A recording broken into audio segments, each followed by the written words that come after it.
sweet Jesus, what a wonder you are brighter than the morning star. Ready to tackle that building project? Start right. Start here at H&L Rapid True Value for building supplies. The time by H&L Rapid True Value is Nationwide time, 5 o'clock. Learn about smart betting strategies with AnyBet. Bet wisely, enjoy responsibly, and maximize your success. The temperature by AnyBet is 29 degrees Celsius in Kingston and Montego Bay. News at 5 teasers are brought to you by Advanced Scales and Equipment. Service is our total commitment. From the Nationwide News Network, comprehensive, incisive, tough. This is Nationwide at 5. Good afternoon, I'm Ricardo Brooks. And I'm Robian Williams. In Nationwide News at this hour, 25-year-old businessman charged with defrauding a bank of nearly $100 million. Amid an increase in police fatal shootings, Prime Minister tells criminals the state does not want to kill them. Let the gunmen and those who are involved in all the other kinds of crimes that are being committed in the country understand we don't want to kill you.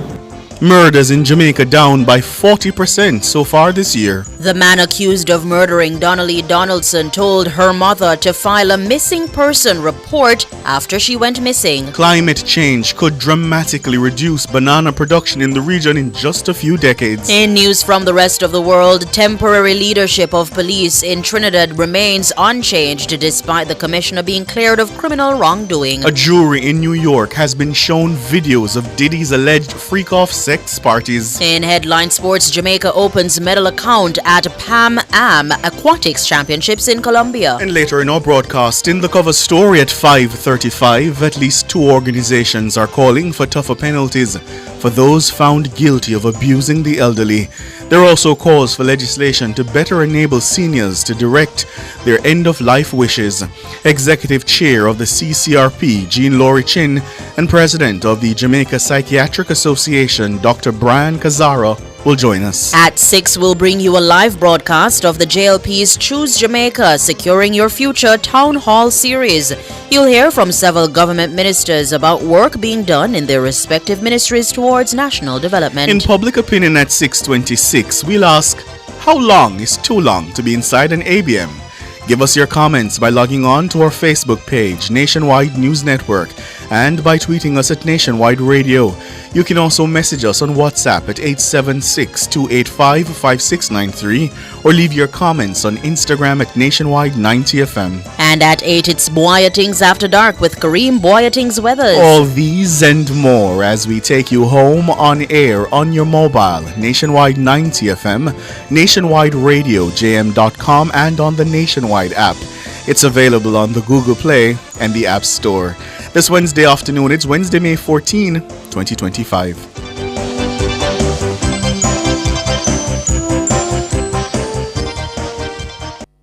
News at 5 teasers were brought to you by Advanced Scales and Equipment. Service is our total commitment. If it's news, it's got to be Nationwide 90 FM.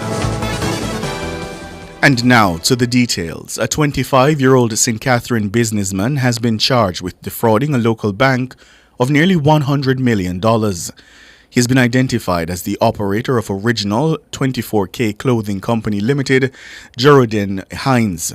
Hines was arrested during a pre-dawn operation at his home on May 12. Colesia Wright has the story. The operation to apprehend Hines involved 16 members of the Police Financial Unit and the Special Operations Unit of the Counter-Terrorism and Organized Crime Investigation Branch, CTOC. During the operation, investigators seized 5 cell phones belonging to the suspect, his spouse, and his brother. 2 locked safes and cash totaling close to $2 million were also confiscated. The investigators alleged that between November 13 and December 28, 2022, Hines and his co-conspirators manipulated a point-of-sale POS terminal issued by the bank to conduct unauthorized offline transactions. By bypassing the bank's authorization system, the bank unknowingly advanced funds to Hines' bank account. These funds were quickly depleted via withdrawals and transfers.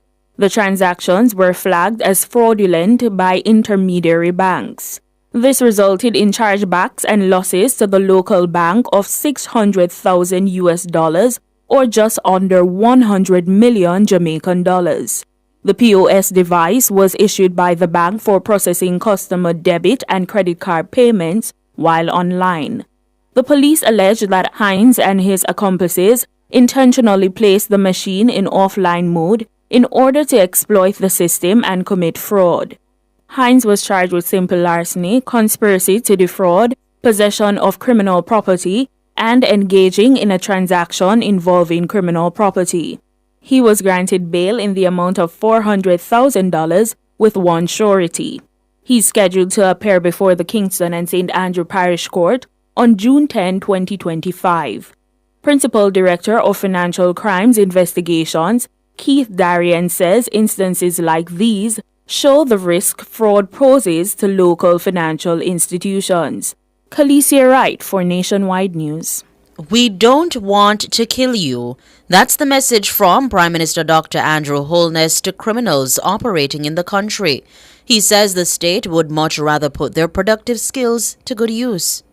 Let the gunmen and those who are involved in all the other kinds of crimes that are being committed in the country understand we don't want to kill you. That's not what we want. What we want to do is to prevent you, deter you from getting involved in crime, because you are more valuable to the society, alive, educated, part of the workforce, good, upstanding citizens. That is what we want for you. We have created the option. The same scammer can become a cybersecurity expert. To all our Jamaican youth, you are not operating in the time where crime is an option. If you get involved in crime, we know how to find you, we know how to locate you, and believe me, we have the capabilities to reach you. The Prime Minister's comments come amid growing concern about the number of Jamaicans being killed in police confrontations. Up to May 13, 122 people have been killed by the police. It represents a 144% increase in police fatal shootings when compared to the similar period last year. So far, 11 fatalities have been reported in May alone. Dr. Holness says the police are now dealing with an array of sophisticated criminals. The general public tends to have a sense that the criminals that we are dealing with are all street-level operators. That the criminals that we are dealing with are youngsters who are dispossessed, who are marginalized, of which many of them are. But we are also dealing with criminals who are graduates from our universities, who have degrees, who are very intelligent, who are using the cyber world as cover to lead and influence organized criminal activity. Prime Minister Dr. Andrew Holness was speaking on Wednesday at the launch of Guardsman Cyber Intelligence Security Operations Center. Murders are now down by 40% since the start of the year. That's according to the Commissioner of Police, Dr. Kevin Blake. He made the announcement at the handing over ceremony for a suite of communication equipment to the Jamaica Constabulary Force today. The enhanced digital enforcement capability and communication across the force that these equipment offer are necessary as we continue to expand our patrol fleet. I trust that this investment of over $650 million continue to provide our citizens with the assurance of our commitment to improving public safety through modern policing technology infrastructure. As a country, we are seeing significant progress in our fight against crime and violence. Today, the nation is seeing a 40% reduction in murders, a 32% decline in shootings, and a 21% drop in overall major crimes. And this is an achievement that is brought about by deliberate strategy, a highly motivated and mobilized staff, and significant improvement in how we work each day. Dr. Blake notes that the reduction in murders and other major crimes is a result of the continued investments in the force. These would not have been possible without the kind of investment that has been and continues to be made in the country's security infrastructure. And so with that said, on behalf of the men and women of the JCF, I say thank you, Honourable Minister, our Permanent Secretary and your team from the Ministry of National Security. I also want to express my deepest gratitude to the people of Jamaica who have shown unprecedented support to the men and women on the front line and in support formations, working tirelessly each day to keep you safe. Let me assure you of our commitment to continue to leverage these tools and capabilities to realize what we all pursue, which is a safer and more secure Jamaica. Dr. Kevin Blake, Commissioner of Police. The suite of communication equipment handed over by the Ministry of National Security includes over 1,000 e-ticketing devices, over 1,000 printers, and 600 data-capable Motorola radios. This investment is valued at over $600 million. The mother of slain social media influencer Donnelly Donaldson, Sophia Lugg, says after her daughter failed to answer her phone, murder-accused Constable Noel Maitland encouraged her to make a missing persons report. Miss Lugg continued her testimony in the Supreme Court on day 2 of the murder trial of Maitland. She recounted a series of unsettling calls and encounters in the hours after her daughter went missing. Robin Williams was in court. According to Sophia Lugg, Constable Noel Maitland initially asked her to give him some time to check with the security team at his apartment complex regarding surveillance footage. When he called her back about half an hour later, he claimed the guards couldn't determine who left the premises with Donnelly, citing tinted windows and heavy vehicle traffic. Lugg recalled, "I told him that was stupidity. I said it made no sense because every car must stop at the security point and they should be checking each one."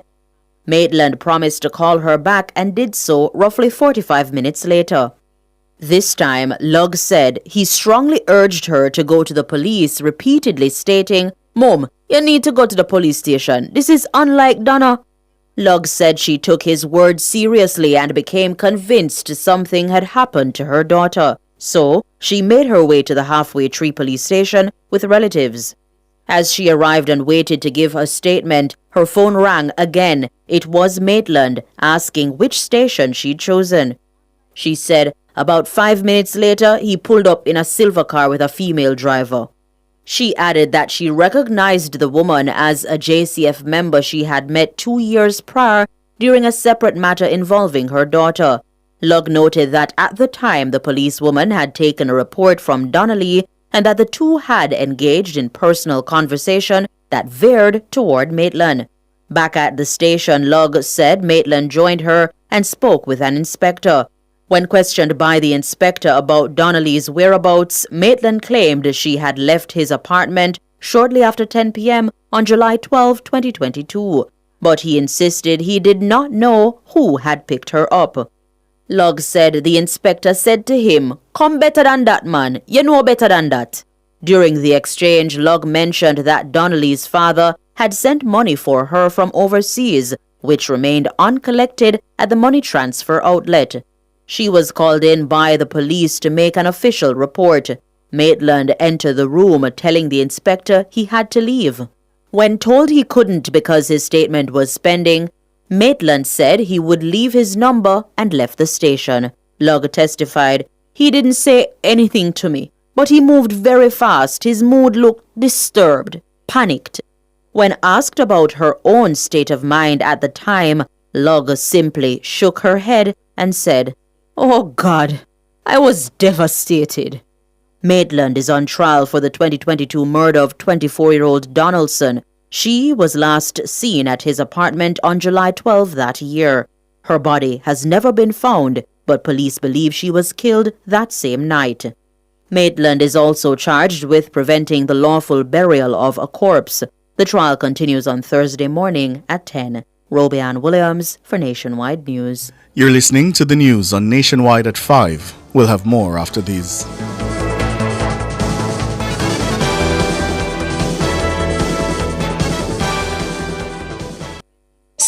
Celebrate 26 years with IQ Optical. Enjoy 26% off your prescription eyewear and sunglasses this month only. Book your appointment or take your prescription to IQ Optical in New Kingston, Manor Park, or Drexel. Conditions apply. The time by IQ Optical is... It's 14 minutes after 5. Rentokil Initial offers air purification solutions with triple filtration and unique auto-sensing capabilities that neutralizes malodor and replaces it with clean air. Call Rentokil Initial at 926-4236 for more details. The temperature by Rentokil is 29 degrees Celsius in Kingston and Montego Bay.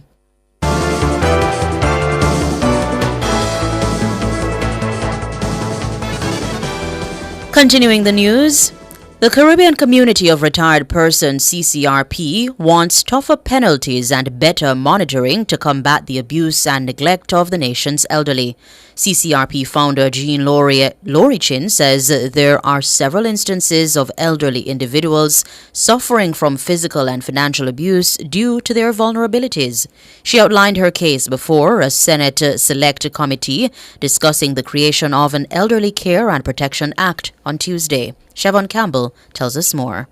According to Jean Laurie Chin, a recent survey among her members suggests significant abuse of the nation's elderly, which has gone unpunished. CCRP members were asked if they had seen elderly abuse, and if they had, where did they see it? So from this chart, about 51% said yes, while 49% reported no. In the second chart, instances in the community, family homes, and care homes were most prevalent. They were asked what nature of elderly abuse was witnessed, and of which 29% reported physical abuse, 57%, emotional abuse, 33%, financial abuse, 59% neglect. Interestingly, 60% of members were not able to intervene in these cases of abuse. However, 40% mediated the situation. The Senate is exploring the creation of a standalone Elderly Care and Protection Act, similar in function to the Child Care and Protection Act, utilized in safeguarding the nation's young. Labour Minister Pernell Charles Jr. similarly suggested such an act will come into being before the end of the current financial year. Mrs. Laurie Chin told the Select Committee far too often the plight of the nation's seniors is not taken seriously. One example cited, absentee relatives who were unaware that the money being sent back to Jamaica to care for their mother was being diverted. We have now two cases, one just appeared yesterday, of daughters who live abroad sending funds for daughters here, and the funds are diverted and the elderly is not being cared for. This picture we got yesterday, the lady had a wound to her forehead. She was tied up in the wheelchair, and we were told that she was not getting proper hygiene attendance. The founder of the Caribbean Community of Retired Persons, CCRP, is suggesting a dedicated court to treat with cases of elderly abuse and neglect as a potential solution. We are suggesting a separate court or a dedicated division of the family court to deal with cases of elderly abuse. We also recommend that a commission for the elderly be established, and this could be a transformation of the NCSC, as was done with the transition of the Electoral Advisory Committee to the Electoral Commission of Jamaica. Mrs. Laurie Chin is also calling for more to be done on the part of the government and commercial banks to protect the elderly from fraud and other financial mistreatment. Again, she cited an example of an elderly woman with dementia being fleeced by a caregiver. Financial institutions should be mandated to insist on co-holders of accounts of persons over 70, or that these persons have arranged power of attorney, because we have cases that have come to our attention where a caregiver took a person with dementia to the bank and cleaned out her account. Had her sign, she looked fine, and the bank figured that it was fine to give the funds to this woman. Siobhan Campbell for Nationwide News. The Works Minister Robert Morgan has called on the police to hold accountable truck drivers who spill cement and other construction materials on the nation's road surfaces. The minister's call comes amid public concern about the damage being done to roads by the material. He says carelessness should not undermine the investments in the country's road infrastructure. Our roads are not dumping grounds. The reckless spilling of cement and debris not only violates the law, but significantly damages our road surfaces and endangers the lives of our motorists. We have spent billions in infrastructure through programs like Spark and Reach. We cannot allow this type of carelessness to undermine that progress. Section 97 of the Road Traffic Act makes it a criminal offense to cause materials such as cement, garbage, or oil to be spilled on the road surface. Those found guilty face a fine of up to $300,000. They can also be imprisoned for up to 3 months. Minister Morgan says existing road regulations also prohibit the operation of vehicles that do not have goods securely fastened. He says the drivers must understand that there will be consequences going forward.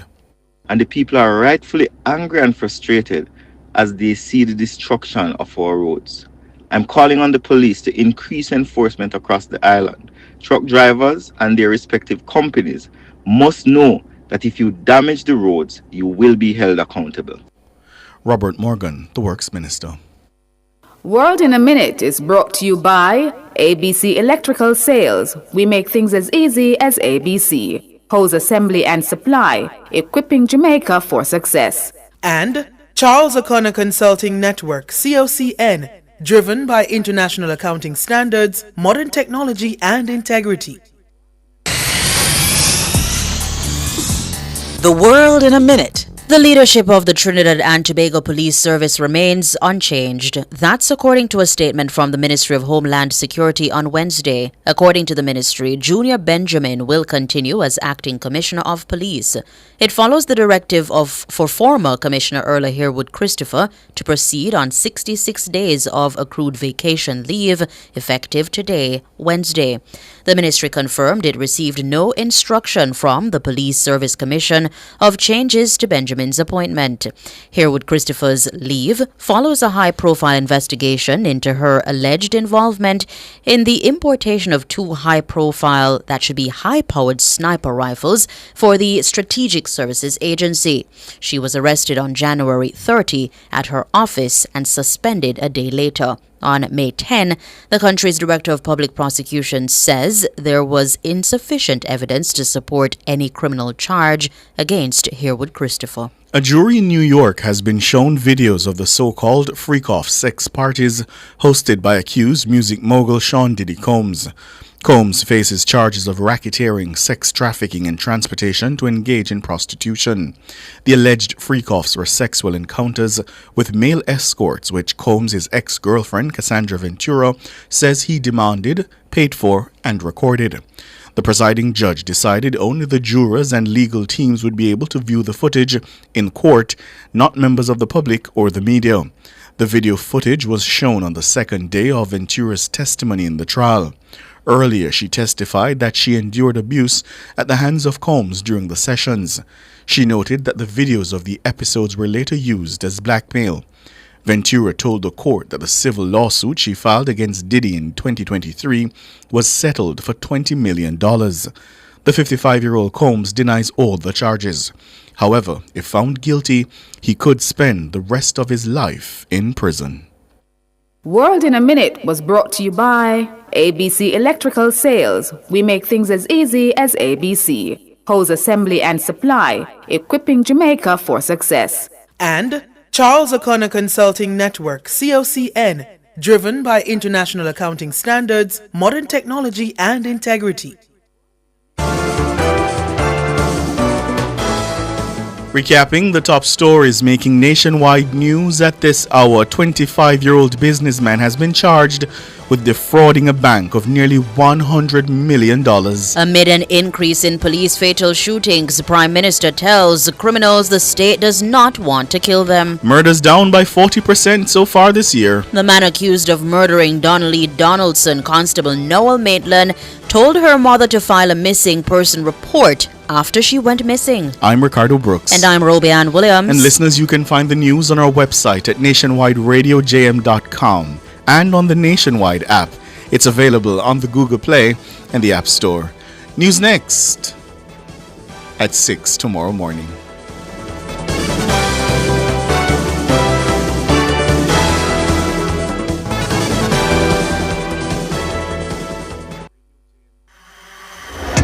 Experience the joy of buying a brand new Hyundai without breaking the bank. Yes, buying a brand new car should never leave you broke.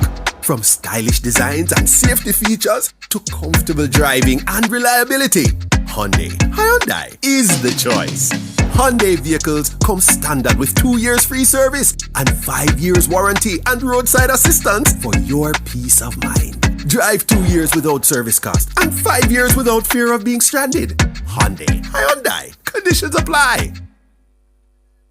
Make a toast to your future. The JTA Cooperative Credit Union is by your side. All educators, the best is what you deserve. We'll keep your dreams alive. Competitive loans to help you grow. We'll take you higher. Great returns on your savings. A bright future is in the making. Build the best you with the best credit union.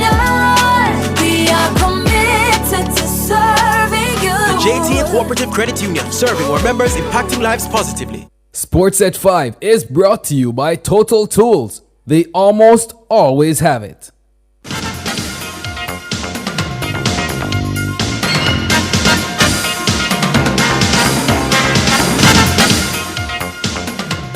Hello, good afternoon, and welcome to Sports here on Nationwide 90 FM. I'm Wayne Walker. Jamaica has so far picked up 2 medals at the Pan American Aquatics Championships, now underway in Medellin, Colombia. Colin McKenzie bagged the silver for Jamaica in the 19 to 22 men's 100 meters breaststroke in a national record 1 minute 02.23 seconds. The event won by Xavier Flores of Puerto Rico, with Juan Montoya of Colombia taking the bronze. McKenzie's time also qualifies him for the Junior Pan American game in Asunción, Paraguay this summer. Meanwhile, Kai Alert took bronze in the 13 to 15 girls 100 meters breaststroke final in a time of 1 minute 17.85 seconds. Gold was won by Isabela Garcia of Colombia, silver to Elisa Acosta of Mexico. Shelley and Fraser Price returns to action at the third Wonder Diamond League meeting of 2025 in Doha, Qatar. With 25 victories and 5 series titles, the Jamaican sprint legend is one of the most successful athletes in Diamond League history. In Doha, the 38-year-old will be hoping to add to that tally when she lines up in the women's 100 meters alongside the likes of Swiss star Munjinga Kambunji and compatriots Natasha Morrison and Tina Clayton. Victory would be her first in the Diamond League since 2022 and would be a potential first step towards a record-equaling 6th Diamond League trophy in 2025. She knows only too well that she's having to do. She's done it twice in Doha before, in 2014 and 2021. Frederick Dacre, Shanika Ricketts, Romaine Beckford, Raymond Richards, Rashid Broadbell, Adele Tracy, and Malik James King are the other Jamaicans down to compete. A total of 45 Olympic and World Championship medal winners will be in action in Qatar. With wellness, family, and community at its core, the 2025 staging of the Everyone's a Winner 3K and 5K Run Walk was recently launched by Running Events Jamaica and their title sponsor, the Best Dressed Chicken.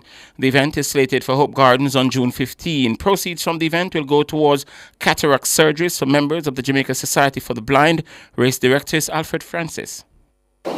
Anyone can participate. This year, I thought that away from father and daughter or father and son, we want to introduce the 3-generation trophy. The 3-generation trophy is for grandpa, father, and son or daughter. Because I have seen that there are persons here, and I even know one, Mr. John Leiber, who John, Emil, and Jonathan, they participate as Team Leiber every year, and I think that we need to recognize this because this is significant. When you have a family who you're inspired by grandpa to maintain a healthy lifestyle, and we need to inspire more persons to do likewise. The start and finish is on the beautiful Palm Drive. You know, Palm Drive, we can't really find another venue which is so environmentally beautiful as the Oak Gardens. That's Alfred Francis. Bologna secured their first major football trophy in 51 years on Wednesday when they beat AC Milan 1-0 at the Stadio Olimpico in Rome in the final of the Coppa Italia. Swiss international Dan Ndoye scored the winner on 51 minutes for Bologna, who incidentally lost 3-1 to Milan last Friday in their Serie A clash at the San Siro. And it comes through with Orsolini and Dan Ndoye, still Ndoye! The Swiss winger has been the best player on the pitch tonight and gets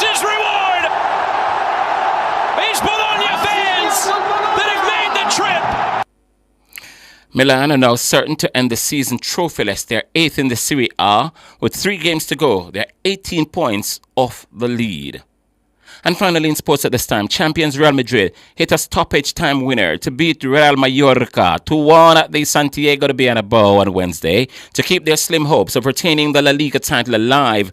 Madrid were just 2 minutes away from handing the title to their bitter rivals and leaders FC Barcelona when Jacobo Ramos popped up with the winner on minute 95. Defender Martin Valiente gave Mallorca the lead in the first half, but that was cancelled out by the brilliance of the French star Kylian Mbappe before Ramos's heroics. Despite Los Blancos' spirited comeback, which reduced the gap at the top to 4 points, a win for FC Barcelona over Espanyol tomorrow night will see the return of the title to Catalonia.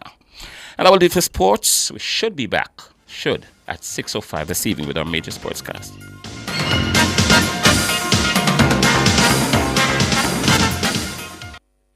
Sports at 5 was brought to you by Total Tools. They almost always have it.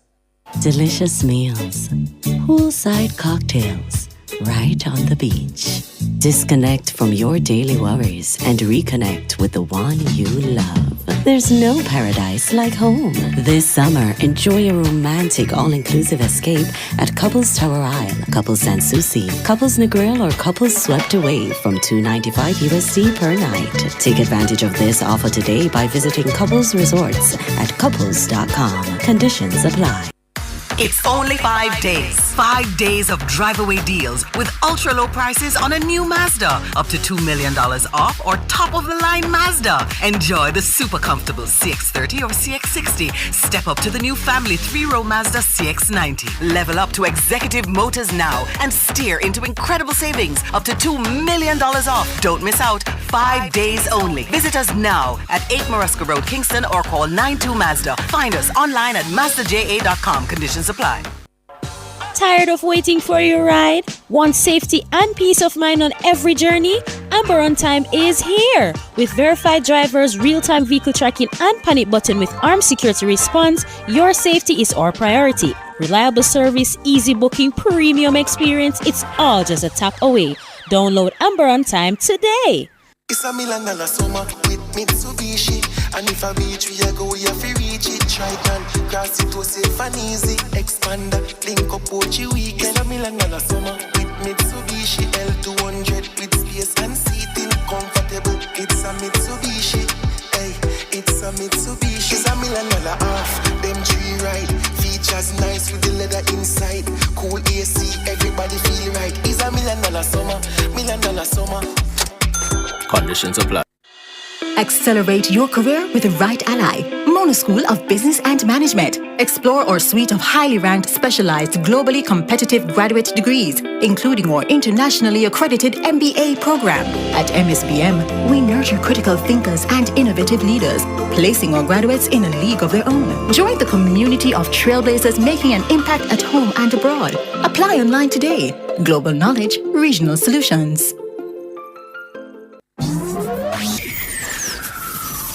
Taboo topics, bulletins after dark, riveting discussions, celebrity news and interviews, topics that are shunned by society, and everything else in between. Boyatings After Dark with Kareem Boyatings each and every Wednesday, 8 to 11 p.m. Boyatings After Dark. No topic is too taboo or hard to discuss. Come get your mind blown and your curiosity explored. Boyatings After Dark. Yard vibes a scene. Ice up the black, gold and green. Tune in to Nationwide at 5 from 6 to 8 p.m. today, Wednesday, May 14, 2025, for the next installment in the Jamaica Labour Party's Choose Jamaica Town Hall Series, Securing Your Future. This event will feature key presentations from Tourism Minister Edmund Bartlett, Water Minister Matthew Samuda, Works Minister Robert Morgan, Education Minister Dr. Dana Morris-Dixon, and Agriculture Minister Floyd Green. Hear them speak about work being done in the name of national development and outline how you can assist in shaping Jamaica's future. So tune in to Nationwide at 5 from 6 to 8 p.m. today, Wednesday, May 14. It's the Choose Jamaica Town Hall Series on Nationwide 90 FM, the new revolution in media. This broadcast is brought to you by the Jamaica Labour Party. If you love Jamaica, let me see your hand. Raise it to the sky and let me see you. cover story is brought to you by Hyundai. Modern, premium, affordable vehicles. Experience the joy of buying a brand new Hyundai without breaking the bank. Yes, buying a brand new car should never leave you broke. From stylish designs and safety features to comfortable driving and reliability, Hyundai is the choice. Hyundai vehicles come standard with 2 years free service and 5 years warranty and roadside assistance for your peace of mind. Drive 2 years without service cost and 5 years without fear of being stranded. Hyundai. Conditions apply.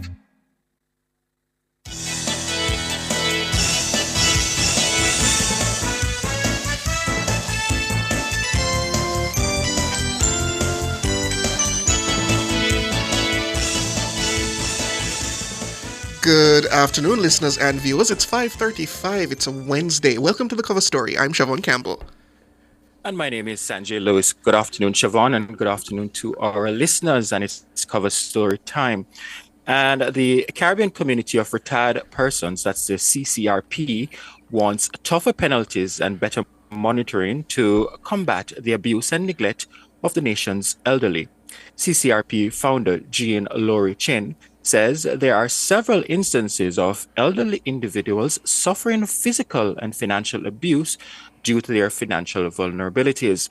She outlined her case before a Senate Select Committee discussing the creation of an Elderly Care and Protection Act on Tuesday. According to Jean Laurie Chin, a recent survey among her members suggests significant abuse of the nation's elderly, which has gone unpunished. The Senate the Labour Minister, Pernell Charles Jr., similarly suggested the creation of an Elderly Care and Protection Act and says it should come on stream before the end of the current financial year. Mrs. Laurie Chin told the Select Committee far too often the plight of the nation's seniors is not taken seriously. One example she cites is an absentee relative who was unaware that the money being sent back to Jamaica to care for their mother was being diverted. And the founder of CCRP is suggesting a dedicated court to treat with cases of elderly abuse and neglect as a potential solution.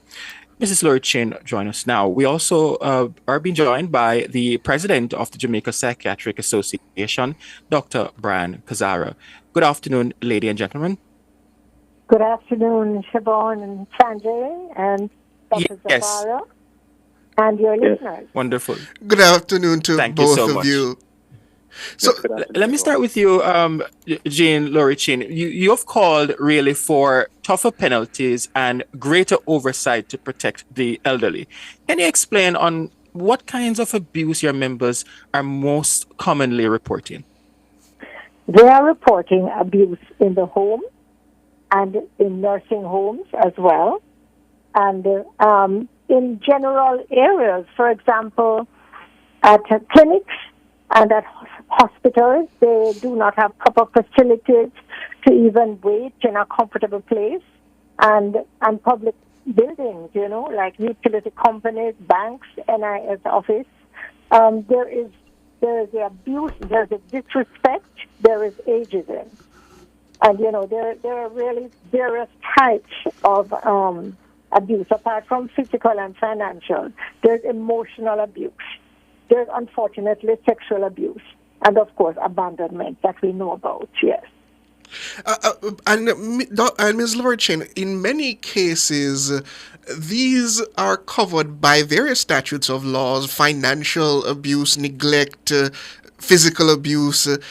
Do you feel that the law as it exists now is somehow insufficient when it comes to dealing with these matters as it relates to the country's elderly? Well, I think it is because our elderly, some of them are very frail, some of them are frightened, some of them are proud. And so although the laws are there, they are afraid. They're afraid of reprisal. And this is why we said, we do need a separate family court or a dedicated division a court for the elderly or a dedicated division of the family court so that they can have the privacy, they can have the support in order to be protected. But just an extension of that, because one of the key problems you raised during the select committee hearing was that many of these elderly persons, as you said, are afraid to come forward or are too proud to come forward. How do we ensure then that these issues of abuse and neglect are highlighted and can be dealt with? Well, this is why I'm so happy for this conversation. And this morning, Cliff Hughes online had this conversation as well.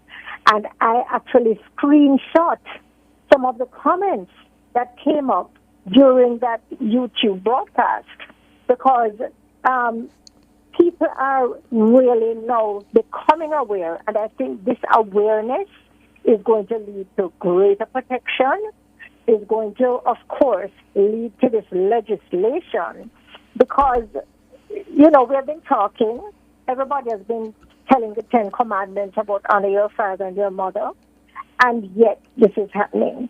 So clearly, there needs to be penalties, stiff penalties, to deter this type of behavior. And Dr. Kazara, you are within the sector, you see these things on a daily basis. How widespread is this issue, the issue of abuse of our elderly? Well, once again, thank you for having me. Now, that can be a challenging question to answer because, unfortunately, we don't necessarily have a robust amount of data, a large amount of robust data on elderly abuse. And for some of the reasons that Dr. Laurie Chin would have highlighted, there is a fear amongst older adults in Jamaica about reporting these things. And then, of course, we have a culture in Jamaica where persons feel that what goes on within a family setting really shouldn't be the business of others, or they shouldn't be reporting it, which, again, is why it's so important that we try and advocate for legislation that can embolden both older adults and those around them, those nearby them, to feel that they can confidently report it. That being said, from my own clinical observation, I would say that is fairly common, and perhaps more common than most people would imagine. When older adults present for mental health reasons or otherwise for other health-related reasons, oftentimes you'll find that sometimes family members or maybe other persons around them are there, and you sometimes get a sense that they're trying to dictate the flow of the conversation, even as they're trying to talk about their own health issues. And sometimes you may even pick up some subtle signs of fear amongst older adults, as if they're intimidated by having that other person there and feel that they may not be able to express themselves as freely as they otherwise would. And finally, what I would say, many healthcare providers across Jamaica know a scenario where maybe an adult child or somebody in the community brings someone to a hospital, sometimes for mental health related issues, sometimes for other health related issues, and at that point in time says, doc, I'm just going to leave them here. That's it. I can't really manage them anymore, or we don't have anywhere to keep them anymore. So you guys are just going to take care of them. And that's a form of neglect, as Dr. Laurie Chin would have highlighted. So both in terms of physical and emotional abuse and neglect, I would say many healthcare providers in Jamaica come into contact with that form of elderly abuse all the time. But that's interesting, Dr. Kazara, because we're modeling this Elder Care and Protection Act on the legislation which exists in terms of the Child Care and Protection Act. I understand that if this was the instant case of a child in this scenario, the legal framework and the mechanisms in place by the state and the authorities would almost automatically come into play. Why does that not happen in the case of the elderly? So that's another really good question. Now, what I will say is there does exist a Maintenance Act, which underscores that persons should be held responsible to taking care of the older adult parents, etc. But what many healthcare providers find, and certainly many social workers in the public health system find, is that even though this exists on paper, sometimes it may not be particularly easy to enforce. So there are many times when relatives may come again and essentially abandon the older adult in their family. But when a social worker or another healthcare provider tries to go about seeing how they can enforce the laws on hand, a lot of times there seems to be a a disconnect between what's on paper and what's available there. And finally, the reality is, as it stands right now, there is no formal or clear legislation that makes elderly abuse a mandatory responsibility of authorities. So whereas with the Child Care Protection Act, responsible authorities such as police, nurses, social workers, doctors, we actually have an obligation to report that presently doesn't exist for the elderly. Interesting. We're up on a break, ladies and gentlemen. Please stay with us.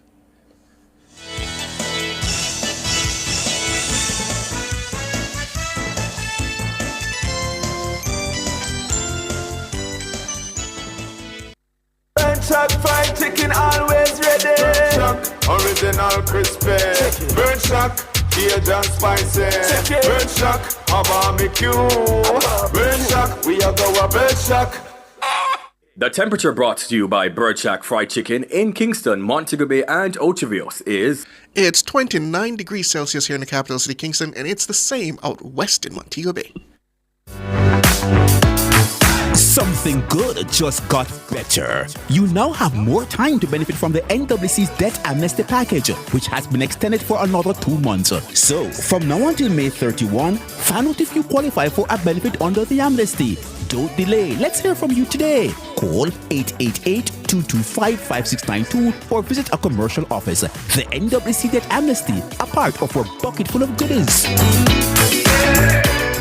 Stop buying expensive toner cartridges. Global Ink is now selling new factory direct generic toners. Remove factory seals, install and print. Engineered to work first time, every time. Certified for use in HP and Brother printers. Worry-free, affordable printing for your peace of mind. Money saved is money earned. We deliver island-wide. 754-7444 or 1-888-NEED INK. Never run out of toner again. Global Ink. More savings, more choices. Get active with Active Home Center. The one-stop shop for everything for your home. We have more savings, more choices, unbelievable prices. Wide selection with the latest style. The kitchen, bathroom, right down to the tile. Buy the hottest items on spot, don't miss out. Best options under one roof, no doubt. More savings, more choices. Visit us in store or online at www.activehomecenter.com. We have more savings, more choices.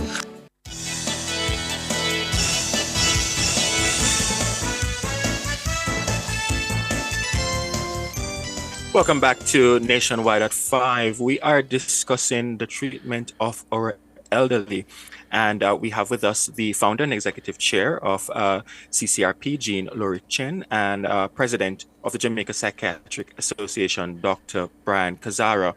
Before you ask your question, Sanjay, I have to highlight a clarification from Shireen Golding Campbell. She's in our YouTube comments, and I feel it necessary to highlight it since she went through the trouble of giving it. She says, Siobhan, just some clarity. There is not a modeling of the act being proposed to address the needs of the elderly on the Child Care and Protection Act. Rather, the CCPA is one of the laws being looked at to determine the kind of proposals we should be recommending. So I just wanted to highlight that comment from Shireen Golding Campbell. Sorry about that. Yes. Right, which is necessary. But Jean Laurie Chin, I wanted to comment on that, and also the need for, as you indicated, a dedicated court, because one of the things that Dr. Kazara just mentioned, we have an enforcement problem. So even if we have a dedicated court for the elderly, will it resolve the problem, which is enforcement? Well, this is why also, and I am Jean Laurie Chin, Dr. Kazara, just Jean Laurie Chin. So this is why I've recommended that persons who are aware of such abuse are liable. They're liable. We need to report this. But, beyond legislation, let us look at the whole social network, because our elderly are the pillars of our churches. They have been serving and building our churches. And therefore, I think when these laws are put into place, and we're hoping that it will be by the end of the financial year, that the churches will ensure that they are fully briefed on it, and that they will have teams of folks, and I know they do outreach already, to help to enforce these laws, to help to check on their elderly, and to see if there are any breaches to the legislation that is coming on screen. And Ms. Laurichin, the matter of the financial exploitation of the elderly, I listened to your presentation during the select committee hearing, and I was almost aghast because many of these scenarios you explained, you'd believe that the laws as they exist in terms of financial crimes and fraud and the exploitation that already exists on the books would be enough to create a barrier from a lot of this misuse of the funds provided to the elderly. Yes, but you see, as I explained in the case I know about, this caregiver took this person who had dementia, but who acted quite normal, because when you are in dementia, sometimes it's not detectable. Took her to the bank and got her to sign this paper. So this is why we're saying to the banks, once somebody reaches 70, encourage them to have a co-holder on their account. And I did mention this power of attorney, but what Senator Shireen Golden Campbell mentioned to us is that power of attorney would still not give someone access to the account of someone with dementia. They would have to apply for guardianship. And so I hope that that will also be stated in the legislation. So is it a scenario where you want this to be a mandatory requirement when somebody reaches a certain level rather than moral suasion, or would we be still relying on moral suasion, so to speak? Well, if it is not mandatory, at least I think that the banks should put in more guidelines to detect this sort of situation. The same way that, you have secondary ways of identifying somebody when they're doing a transaction. I think there needs to be more due diligence for somebody coming in with an elderly person instead of just allowing it to go unchecked or undouble-checked. I know Sandra wants to come in with a question, but it's still to me a little surprising. Isn't there any procedures in place that triggers like a red flag when you see, for example, a disparity in age between the spouse, and you then raises a question as if this should be concerning? Aren't there any elements upon which a bank can say, well, maybe we need to put a pause on this until it is gone over by a legal professional, something to that respect? Oh, definitely. I mean, the banks have anti-money laundering laws that are very strict, and therefore there needs to be more guidelines regarding how these transactions go forward, So in the same way that they're strict on certain other matters, we're encouraging them to be very strict on such transactions. Which a follow on, Dr. Kazara, to the point Siobhan just rose, the importance of addressing mental health decline. And there's often a stigma surrounding this. How important is public education in helping the wider society and caregivers understanding the vulnerabilities that make the elders more susceptible to exploitation or the neglect that there is? All right, so that's a great question. First, we just have to acknowledge that across the world, there's been a consistent trend of what we call population aging. So in general, a higher proportion of our populations in many countries are for people who are above the age of 60. And that is the case with Jamaica based on some of the local studies that have been done by scholars such as Professor Aldermeyer Shearer. So because of that, we have to appreciate that more and more the concerns of the older adults in Jamaica are becoming the national concern, because a larger proportion of our nation is comprised of that demographic. And one important thing that I would want to highlight is that when it comes to the mental health issues of older adults, cognitive decline, especially in the form of dementia, is one concern, but also depression is another concern. Depression of older adults is oftentimes something that may not get as much attention as it should, but it is something that is fairly widespread in many societies, and it's associated with a reduced quality of life and even increased mortality, according to some studies. So I do want to highlight that. Another important thing I want to mention when we talk about public education is we do have some less than progressive socio-cultural beliefs. A lot of persons believe that, as one ages, it's natural for them to feel to get depressed. And many people believe cognitive decline or even dementia is a natural part of the aging process. But currently, most scientists would tell you that it is not. We consider dementia a pathology, we consider it a disease, and we don't consider it a natural aspect of aging. And why that is important is because once we can appreciate that there are ways to go about preventing these conditions that we see in older adults. And also that treatment and going for treatment for these conditions can actually improve the health outcomes of older adults. When an older adult does have cognitive decline, especially in the form of dementia, they may not necessarily be able to function the way they used to be. And because of that reason, as has been highlighted by Mrs. Laurie Chin, there can be an increased risk for exploitation, and that is why one of the suggestions that we're putting forward is to make cognitive testing more widely accessible and available to the public. Because cognitive testing is one of the ways in which we can determine or discern someone's level of functioning or ability. So even when you mention banks and other institutions being able to maybe more consistently discern a situation that could be exploitative, if cognitive testing was performed, that could allow that kind of situation or scenario to be better managed or handled with objective information. Do you support the view, though, Dr. Kazara, that it should be mandatory? I think that what determines whether it should be mandatory or not is the seriousness of the consequence. That's what I would suggest. So if it is something that we know can lead to perhaps a severely negative outcome, then I think that there could be a place for mandatory testing in a situation like that. But I don't think you would put a blanket statement. I think it will vary depending on what the indication could be.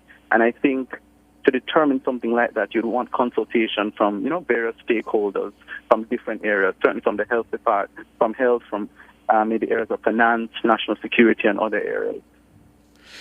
And Dr. Kazara, before we run out of time, I want to address one specific thing in your presentation to the Select Committee regarding the non-existence of legislation regarding end-of-life wishes for the elderly. I'm not quite au fait with this. You say it's an informal system that is not legally binding and it relies on the interpretation of family members. Can you give us some more details in terms of what you mean by the proper legislation regarding end-of-life wishes for the elderly?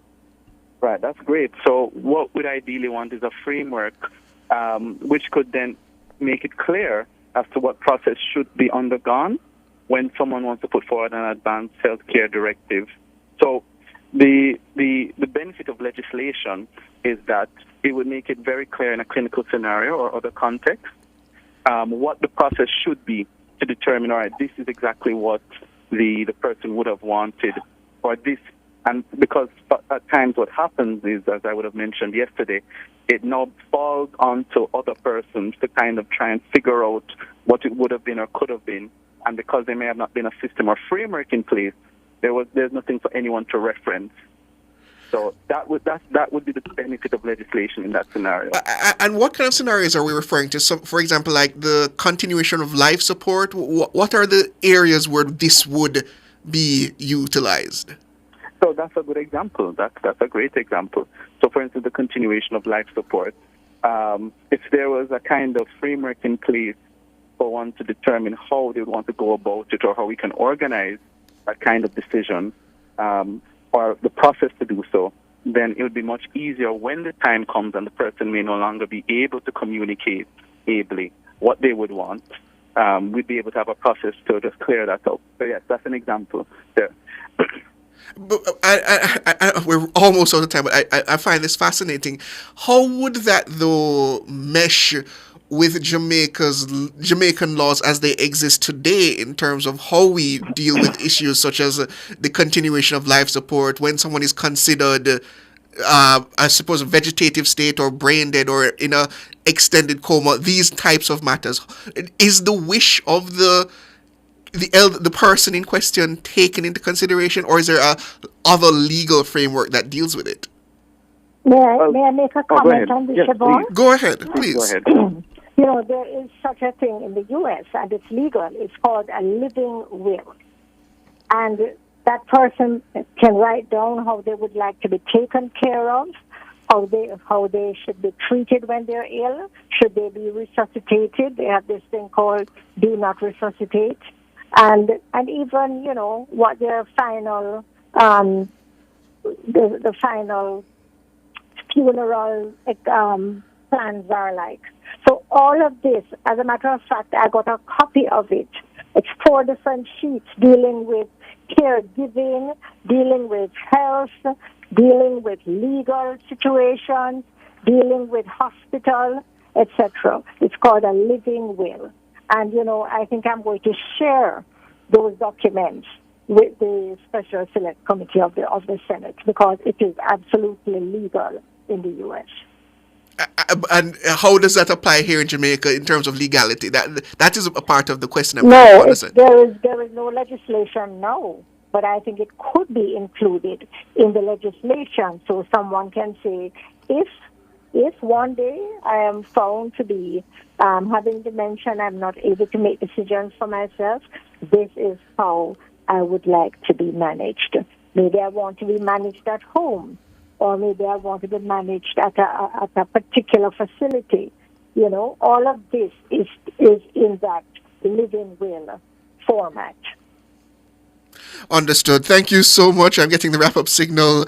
I could continue this conversation in perpetuity, but I'm getting the wrap-up signal from my producer. Thank you for joining us. That is founder and executive chair of the Caribbean Community of Retired Persons, CCRP, Jean Laurie Chin. And we also have with us president of the Jamaica Psychiatric Association, Dr. Brian Kazar. Thank you both for joining us, ladies and gentlemen. Thank you so much. And listeners, we have the headlines next, but also after that, we should have soon, let me see here, we will be bringing you the second installment of the Choose Jamaica Town Hall series that will be brought to you by the Jamaica Labour Party, and you're set to hear from the Tourism Minister Edmund Bartlett, Education Minister Senator Dr. Dana Morris Dixon, Agriculture Minister Floyd Green, the Works Minister Robert Morgan, and Water Minister Matthew Samuda. That's after the headlines. Thank you for joining us, listeners and viewers.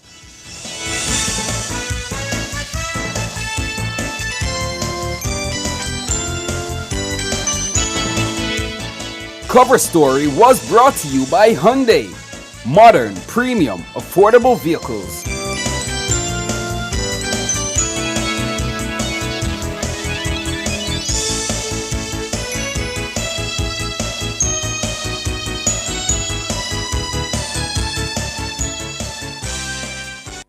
The time brought to you by Guardian Life. Live secure, live easy is 2 minutes after 6.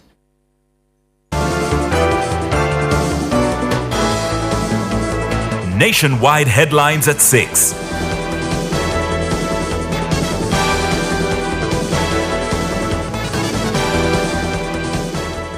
Good evening with the headlines at 6. I'm Shaloy Smichael. We don't want to kill you. That's the message from Prime Minister Dr. Andrew Holness to criminals operating in the country. He says the state would much rather put their productive skills to good use. Let the gunmen and those who are involved in all the other kinds of crimes that are being committed in the country understand we don't want to kill you. That's not what we want. What we want to do is to prevent you, deter you from getting involved in crime, because you are more valuable to the society, alive, educated, part of the workforce, good, upstanding citizens. That is what we want for you. We have created the option. The same scammer can become a cybersecurity expert. To all our Jamaican youth, you are not operating in the time where crime is an option. If you get involved in crime, we know how to find you, we know how to locate you, and believe me, we have the capabilities to reach you. The Prime Minister's comments come amid growing concern about the number of Jamaicans being killed in police confrontations. Up to May 13, 122 people have been killed by the police. It represents a 144% increase in police fatal shootings when compared to the similar period last year. Dr. Holness says the police are now dealing with an array of sophisticated criminals. The general public tends to have a sense that the criminals that we are dealing with are all street level operators, that the criminals that we are dealing with are youngsters who are dispossessed, who are marginalized, of which many of them are. But we are also dealing with criminals who are graduates from our universities, who have degrees, who are very intelligent, who are using the cyber world as cover to lead and influence organized criminal activity. Prime Minister Dr. Andrew Holness. Murders are down by 40% since the start of the year. That's according to Commissioner of Police Dr. Kevin Blake. The enhanced digital enforcement capability and communication across the force that these equipment offer are necessary as we continue to expand our patrol fleet. I trust that this investment of over $650 million continue to provide our citizens with the assurance of our commitment to improving public safety through modern policing technology infrastructure. As a country, we are seeing significant progress in our fight against crime and violence. Today, the nation is seeing a 40% reduction in murders, a 32% decline in shootings, and a 21% drop in overall major crimes. And this is an achievement that is brought about by deliberate strategy, a highly motivated and mobilized staff, and significant improvement in how we work each day. Dr. Blake notes that the reduction in murders and other major crimes is a result of the continued investments in the force. These would not have been possible without the kind of investment that has been and continues to be made in the country's security infrastructure. And so with that said, on behalf of the men and women of the JCF, I say thank you, Honorable Minister, our Permanent Secretary, and your team from the Ministry of National Security. I also want to express my deepest gratitude to the people of Jamaica, who have shown unprecedented support to the men and women on the front line and in support formations, working tirelessly each day to keep you safe. Let me assure you of our commitment to continue to leverage these tools and capabilities to realize what we all pursue, which is a safer and more secure Jamaica. Dr. Kevin Blake, Commissioner of Police. A 25-year-old St. Catherine businessman has been charged with defrauding a local bank of nearly $100 million. He has been identified as Geraldine Hines, the operator of Original 24K Clothing Company Limited. Hines was arrested during a pre-dawn operation at his home on May 12. The investigators allege that between November 13 and December 28, 2022, Hines and his co-conspirators manipulated a point-of-sale terminal issued by the bank to conduct unauthorized offline transactions. Principal Director of Financial Crimes Investigations, Keith Darian, says instances like these show the risk fraud poses to local financial institutions. This case highlights the increasing complexity of financial crimes and the critical need for constant vigilance and interagency collaboration. Fraud not only undermines the financial system, but also erodes public trust. The Financial Investigations Division and our partners in law enforcement remain committed to uncovering and dismantling these schemes. Keith Darian, Principal Director of Financial Crimes Investigations. Works Minister Robert Morgan has called on the police to hold accountable truck drivers who spill cement and other construction materials on the nation's roads. The minister's call comes amid public concern about the damage being done to roads by the material. He says carelessness should not undermine the investments in the country's road infrastructure. Our roads are not dumping grounds. The reckless spilling of cement and debris not only violates the law, but significantly damages our road surfaces and endangers the lives of our motorists. We have spent billions in infrastructure through programs like Spark and Reach. We cannot allow this type of carelessness to undermine that progress.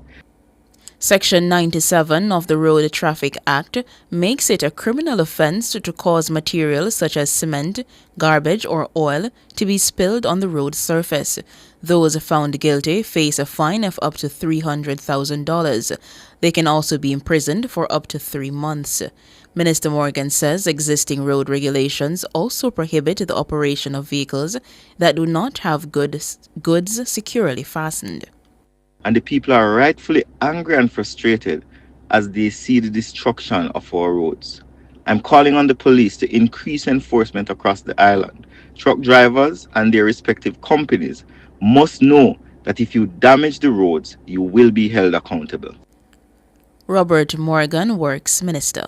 Those were the headlines at 6. I'm Shaloy Smikle. Sports is next.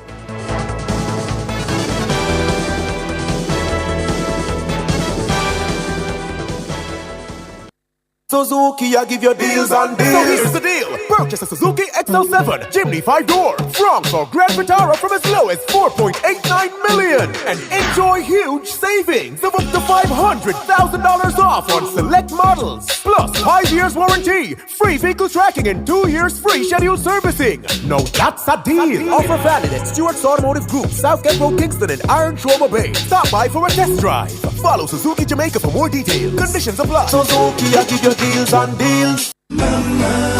Celebrate mom with the Jamaica Observer's For Moms Mother's Day promotion. Win big for mom with a $50,000 cash prize, appliances, gift certificates, movie passes, and more. Just spend $6,000 or more with your multi-link card. Grab the Daily Observer, complete the entry form, and submit it with your receipt. 4 lucky moms will win. Enter by May 16th and make this Mother's Day unforgettable. See the Jamaica Observer for more details. Authorized under Section 58.3 of the Betting, Gaming, and Lotteries Act.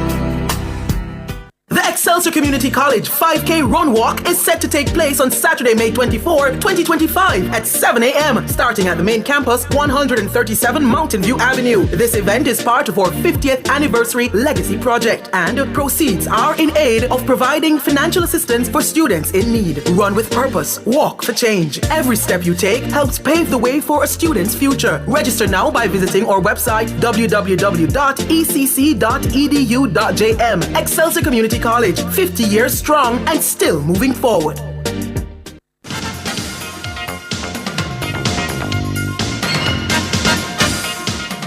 Hello, good evening, and welcome to Sports here on Nationwide 90 FM. I'm Wayne Walker. Jamaica has so far picked up 2 medals at the Pan American Aquatics Championships, now underway in Medellin, Colombia. Colin McKenzie bagged the silver for Jamaica in the 19 to 22 men's 100 meters breaststroke in a national record 1 minute 02.23. The event was won by Xavier Flores of Puerto Rico, with Juan Montoya of Colombia taking bronze. McKenzie's time also qualifies him for the Junior Pan Am Games in Asuncion, Paraguay this summer. Meanwhile, Kai Alert took bronze in the 13 to 15 girls 100 meters breaststroke final in 1 minute to 17.85 seconds. Gold was won by Isabela Garcia of Colombia, silver to Elsie Costa of Mexico. Shelley and Fraser Parks returns to action at the 3rd Wonder Diamond League meeting in Doha, Qatar. The 25 victories and 5 series titles she has won has made her one of the most successful athletes in Diamond League history. In Doha, the 38-year-old superstar will be hoping to add to that tally when she lines up in the women's 100 meters against the likes of Mojinga Kumbunje and compatriots Natasha Morrison and Tia and Tina Clayton. Victory would be her first in the Diamond League since 2022 and would be a potential first step towards a record equaling 6 Diamond League trophy.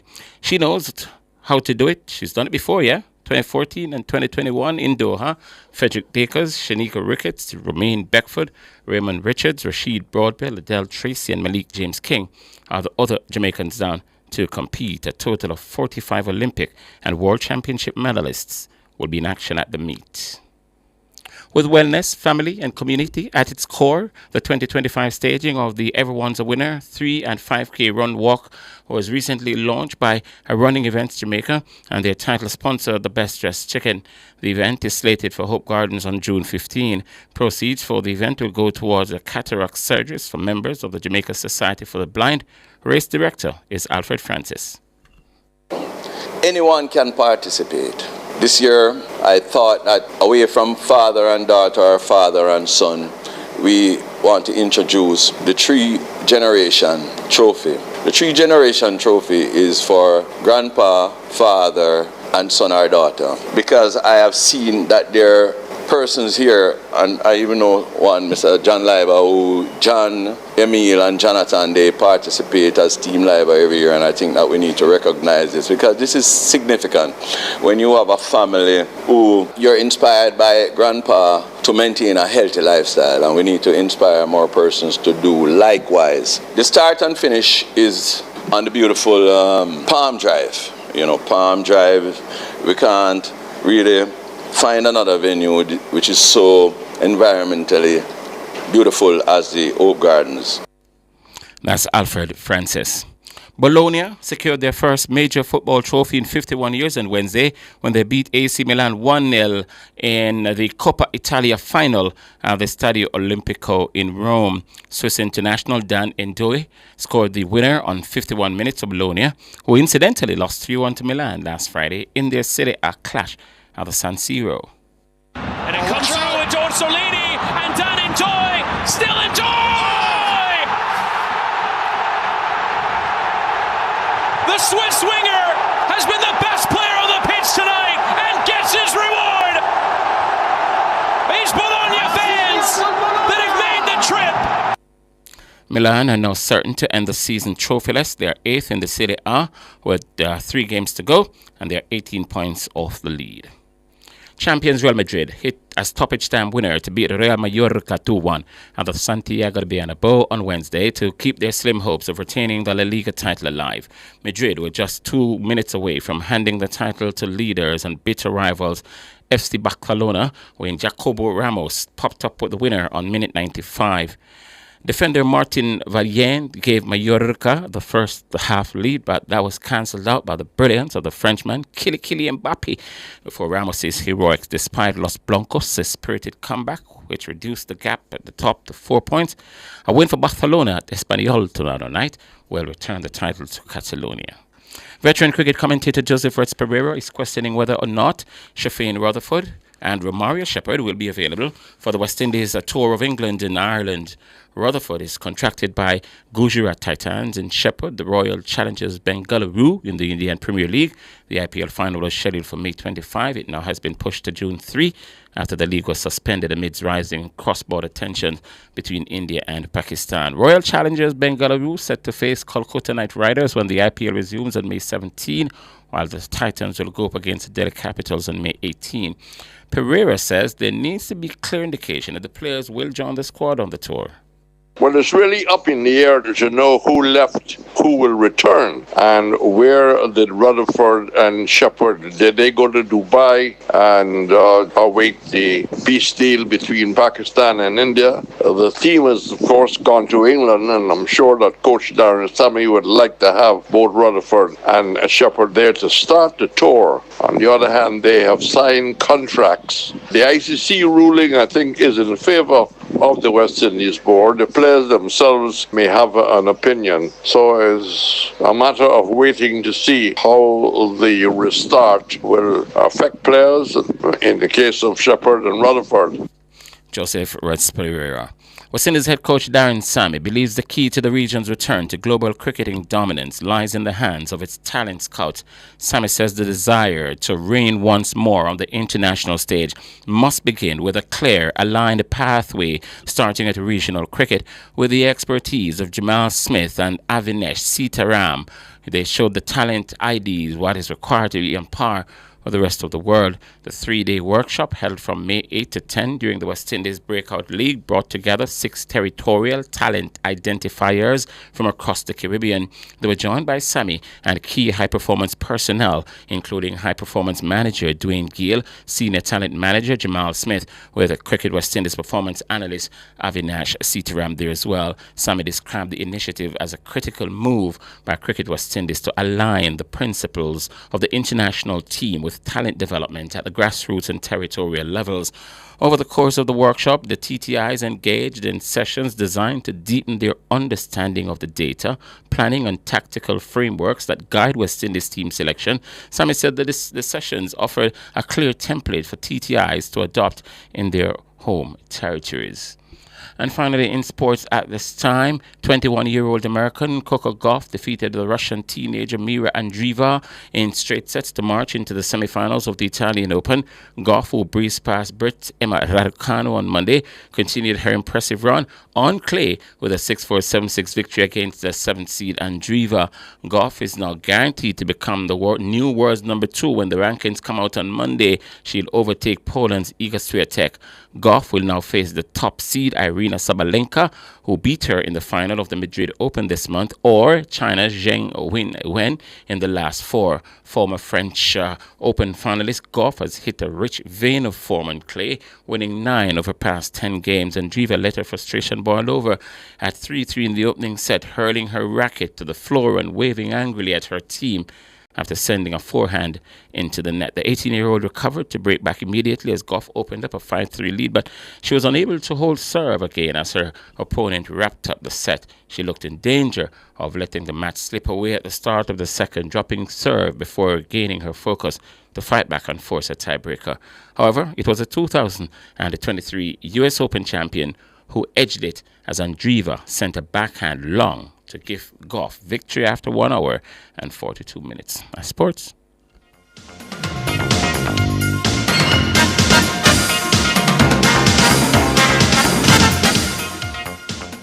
For all your scales and food processing equipment, call Advanced Scales and Equipment Limited at 876-968-9612 to 5. The time by Advanced Scales and Equipment Limited is 6:20.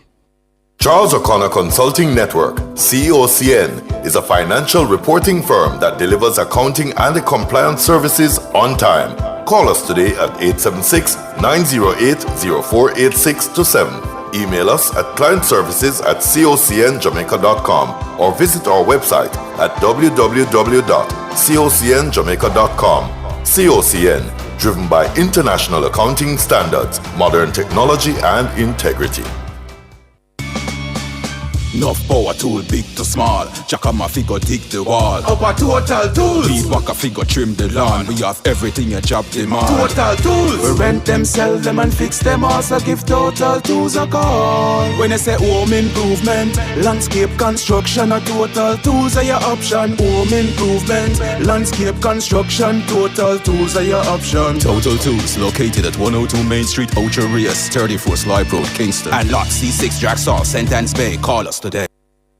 It's only 5 days. 5 days of drive-away deals with ultra-low prices on a new Mazda. Up to $2 million off or top-of-the-line Mazda. Enjoy the super comfortable CX-30 or CX-60. Step up to the new family 3-row Mazda CX-90. Level up to executive motors now and steer into incredible savings. Up to $2 million off. Don't miss out. 5 days only. Visit us now at 8 Moresca Road, Kingston, or call 92 Mazda. Find us online at MazdaJA.com. Conditions apply. Yard vibes are seen. Ice up the black, gold and green. Tune in to Nationwide at 5 from 6 to 8 p.m. today, Wednesday, May 14, 2025, for the next installment in the Jamaica Labour Party's Choose Jamaica Town Hall Series, Securing Your Future. This event will feature key presentations from Tourism Minister Edmund Bartlett, Water Minister Matthew Samuda, Works Minister Robert Morgan, Education Minister Dr. Dana Morris-Dixon, and Agriculture Minister Floyd Green. Hear them speak about work being done in the name of national development and outline how you can assist in shaping Jamaica's future. So tune in to Nationwide at 5 from 6 to 8 p.m. today, Wednesday, May 14. It's the Choose Jamaica Town Hall Series on Nationwide 90 FM, the new revolution in media. This broadcast is brought to you by the Jamaica Labour Party.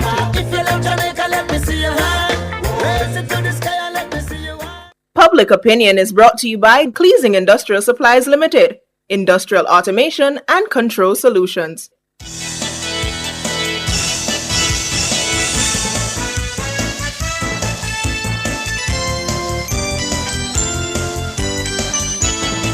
Good evening, and welcome to Public Opinion. I'm Roby Ann Williams. A special good evening to our friends over on our YouTube platform. Thank you so much for tuning in. We invite you to weigh in live in the comment section on today's Public Opinion. For those of you who are on my TikTok also, we welcome you to the Public Opinion for the very first time. Yeah? So, We've been hearing, we saw some videos as it relates to people taking too long in ABMs. You know, when you go to the machine and you see the long line them? Yeah. So our public opinion question today is, how long is too long to be inside an ABM? That's our public opinion question today. I'll start with the comments on our Facebook platform. Natalie Winter says, look, to be honest, machines are machines and nothing is perfect. Let me see if I can get Mark Ranger says, some of the Scotia on other machines are very slow. Trust me, that's all I have to say. Uriel Al Romeo Davis is saying, honestly, in these days, when the machine not accepting the money after you being in line for 10 minutes, it's hard to say. But for regular transactions, 3 minutes, good.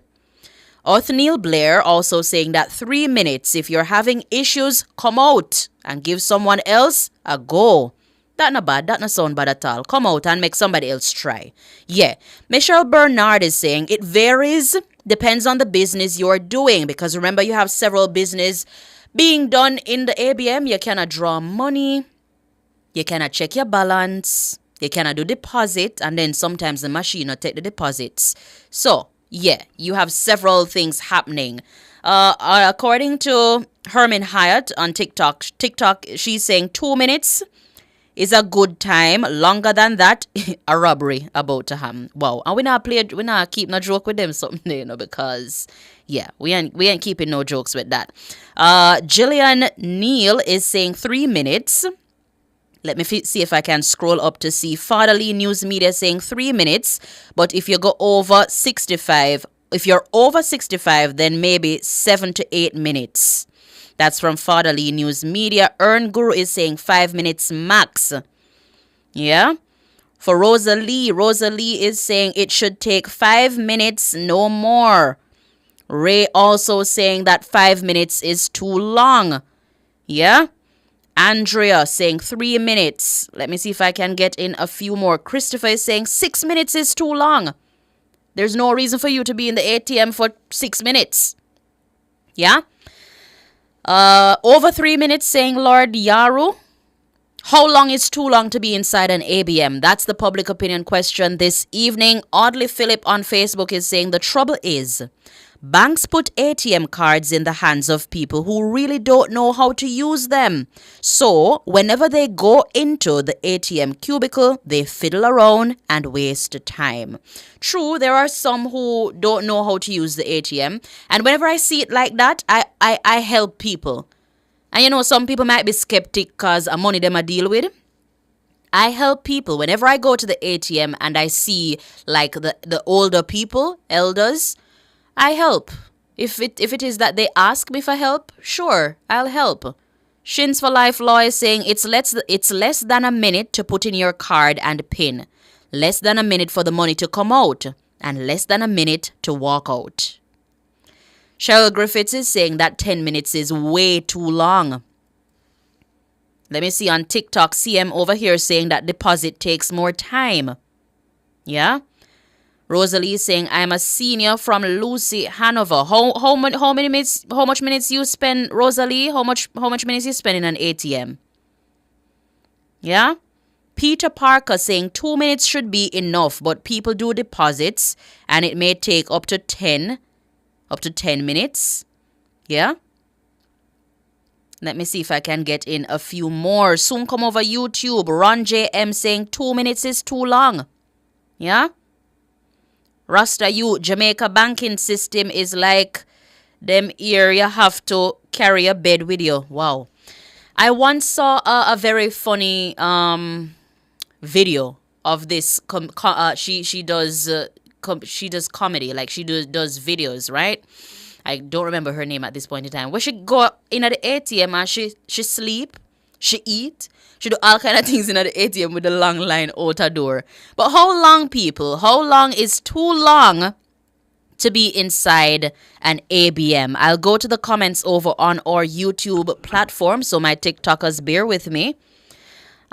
Tina is saying, I'd say 2 minutes max, but honestly, sometimes I wonder if some people draw a long bench when they go inside. Sometimes they are even on the phone having a whole conversation, taking up other person's time. Yeah? So true. It's like they make bed in there. Carlene Smith says, like all things, context matters. The machine and the man must work in tandem. The machine might slow and the person efficient, or vice versa. For Otis Blessings, he's saying 4 minutes. 4 minutes max. Yeah? 4 minutes max, no more. Monica Parkinson is saying to us, when you're old, give them 4 minutes. Yeah?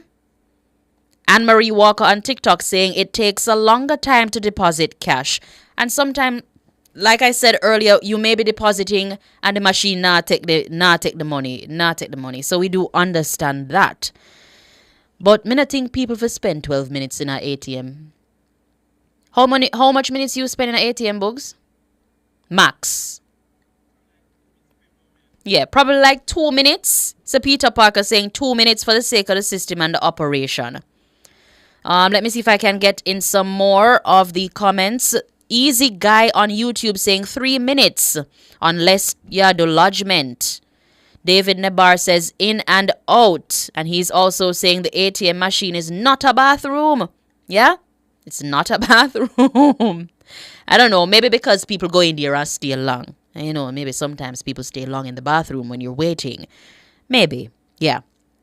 Let me see if I can get in a few more comments. How long is too long in an ATM? All right, Marcus the Best said, when good setup shop in, you just can't help but to do good. Yeah. Thank you so much. He's saying that it's amazing that I help people.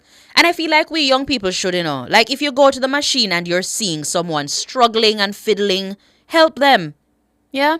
Earl Brown is saying not more than 3 minutes. Yeah? How long is too long in an ATM? How long is too long to be inside? Let me see if I can get in some more. Harry is saying anything over 3 minutes is too much. These machines should start charging for the length of time spent in ABMs. I don't know if that would have speed up the process, No. Frank White says 3 minutes max cause ABM a problem sometimes. Like when I get very impatient when I'm in the line and I'm waiting, me I wait, like me I wait in vain. And you see people in the machine. At one point, I remember I went to the ATM, right? And there was he looked mad, and I don't like to say these things. He was in clothing that appeared to tear up. It tear up. And we turned away because he was using the machine for a very, very long time and it just never did a work out. We don't know what did I keep. Carlene Smith says, charge, the bank should be paying us. Who am I says, no bank drive-through ATM. Yes, they do have ATMs that are drive-through. Them have drive-through ATM. Yeah? So my time the people them take so long in a machine, me tell when them not come out, me ask them if no money left in the machine for me. You know? Like if they draw out all of the money, if they don't leave none in there for me. But I guess you really and truly have to be considerate of people and time. Whenever you go to use an ATM machine, you have to be considerate, right? Not spend so long in the machine. I mean, do what you're doing, do it quickly. No make bed. Yeah?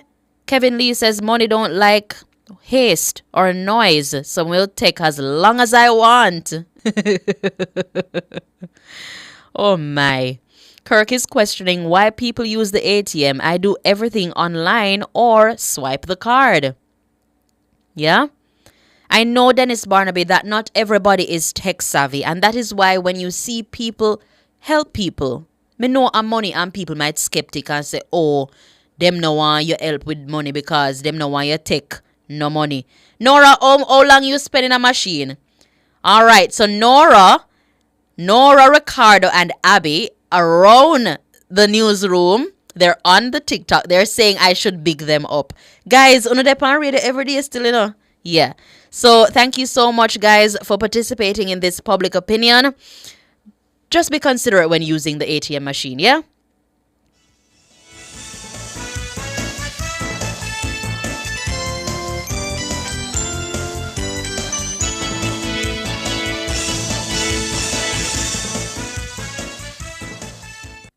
Public Opinion was brought to you by Cleasing Industrial Supplies Limited, Industrial Automation and Control Solutions.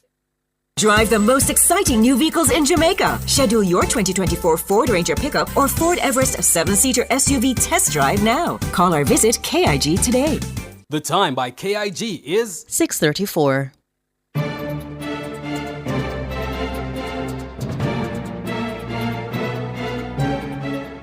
Hello, good evening, and welcome to Nationwide's Business Report. I'm Robianne Williams. The UK government has hit back at suggestions the tariff agreement it reached with US last week could be damaging to China.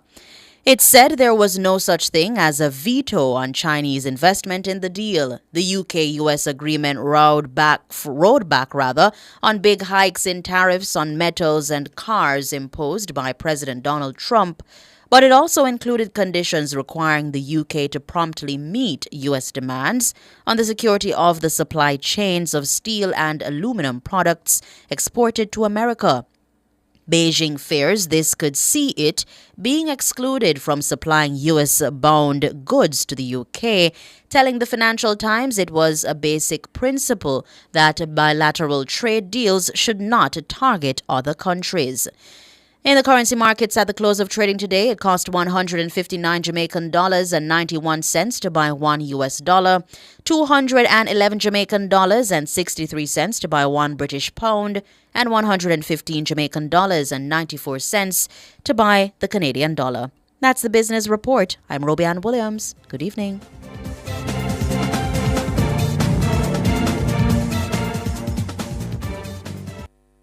Nationwide, 90 FM now presents the second installment of the Choose Jamaica Town Hall series, brought to you by the Jamaica Labour Party.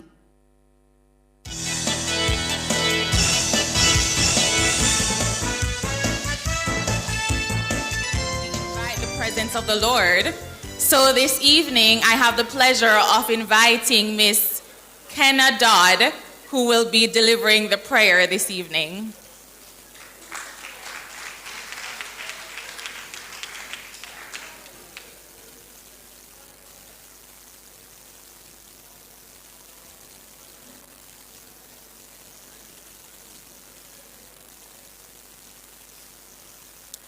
Good evening, everyone. Let me acknowledge all protocols at this time. Proverbs 20, verse 8 tells us, Father, fill the hearts of our government leaders with righteousness, so that their eyes can see evil, and wipe it out so that the country will be safe and peaceful. Amen. Glory to God. Lord, we thank you for this day. We thank you for your presence that is amongst us. Lord, you woke us up in our rightful minds, and we just pause for a moment to thank you. We thank you for our leaders at this time, God. You have placed them on this assignment for a time as this. You have given them the task to lead your people into the greater promises. And Lord, with you at the head of our lives, everything will be successful. As we are called here this evening, an evening of experience, knowledge, and understanding. We thank you for what you have started with the government and all that you're about to do with the leaders of this government. Lord, every mind that are here today, I pray that they will be receptive of everything that will happen here. When we are about to go back to our places of our board, I pray that you'll grant us journeying mercies in no other name but in the name of Jesus. Amen. Thank you ever so much, Kenna. And now I invite you to stand for the playing of our national anthem.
evening once again to the beautiful people of Northeast St. Anne. Hello. Hello, please. Good evening. All right, so I'm going to acknowledge our ministers and, of course, the mayor and the councillors who are here. I want to thank you all for coming out for this very important evening of discussion. We are going to begin with Minister Dana Morris Dixon. However, I want to say a few things just before we start. It is certainly a blessing for me to be here tonight. And at this stage, we're not just talking about politics, we're talking about development for our country. And we are talking about this in the context of decision time. And when we're talking about making choices, we must decide what is the basis on which we are going to choose. And what is the basis on which we are going to choose tonight, Northeast St. Anne? What is the basis? Development, prosperity, opportunities, jobs, low crime rates, low unemployment rates. So what are you choosing? What are you choosing? What are you choosing? You're choosing Jamaica. So the theme for this evening is choosing Jamaica, securing your future. And that is what choosing Jamaica represents. It is choosing you, choosing your future. We are indeed at a turning point in our nation's journey. And what we choose will not only shape the next 5 years, but will shape generations to come. And at this point, I want to pause to welcome our Minister of Tourism, the Honorable Edmund Bartlett.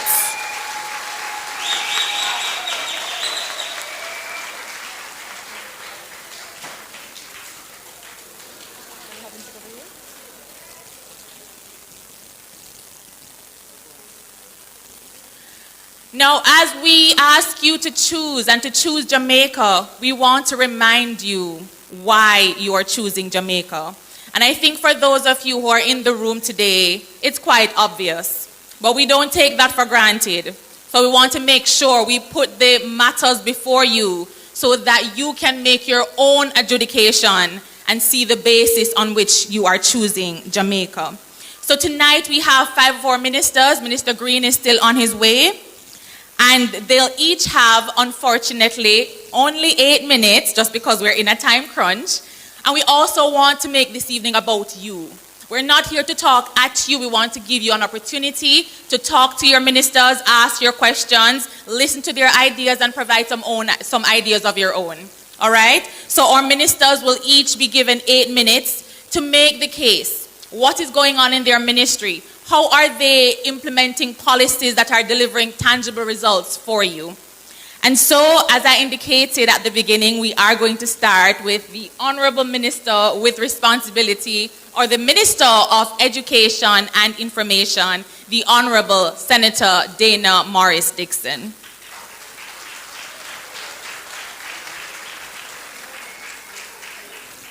Good evening, everyone. It is really good to be here. This is one of my favorite constituencies, partially because it's Matthew Samuda's. And so it's always good to be here, and it's always good to see everybody. To my colleague, cabinet ministers, I say good evening to you. I also acknowledge the wonderful mayor and also the most hardworking councillors you can find in Jamaica who are here and who I just absolutely love.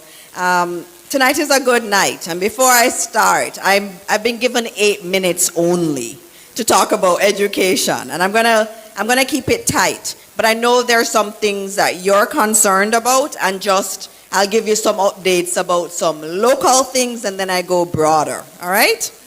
So I'm aware of the security issue at Ocho Rios High School, and so that's the issue that has been ongoing for a while. We are working on that.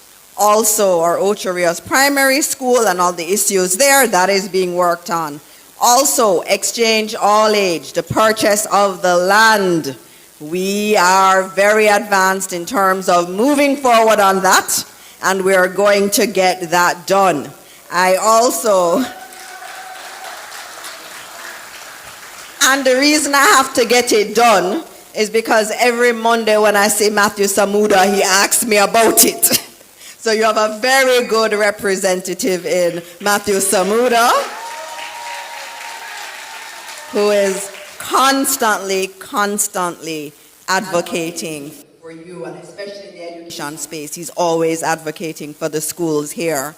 And also, Genevieve, you know, Stairtown, the work that you are doing is very, very important. And I need to come and visit so that I can see more of what you are up to. But tonight, I am talking about education. And we all know how important education is. I am standing here, all of your ministers are standing here, because we were able to get a good education in Jamaica. The problem is that too many of our children aren't able to get the best education like we were able to get. And the goal of our administration is to make sure that no child is seen less than any other child. So I ended up going to one of the best high schools in Jamaica, and I got a great education. And when I went abroad and I went to America, they were like, "You sure you did all of your education in Jamaica?" And I had to say, of course I did. Everything. From I was 4 years old, I was going to school in Jamaica, and I went to university here. And people were surprised. But we have a great system here. It's just that it's not for everybody. Everybody doesn't get that access. And so the Prime Minister, our wonderful Prime Minister, said to me when I went into the Ministry of Education that our goal is to make more Andrew Holnesses, more Matthew Samudas, more Ed Bartlett's, more Nesta Morgans, and more me, right? So that's our goal. That is our goal. We want our young people to be able to stand proud in whatever country they go. And we can do it. And I know we can do it. And so if we're talking about what we're doing in education, we are targeting the schools that have the least good performances in CXC and otherwise. So we're targeting them. And we found 56 high schools that fit that bill and 189 primary schools. So we've identified the schools that need the intervention. And what are we doing? We are providing targeted support to those children. So some of you may have seen maths camps over the Christmas or over the Easter, and I know in this constituency many children participated.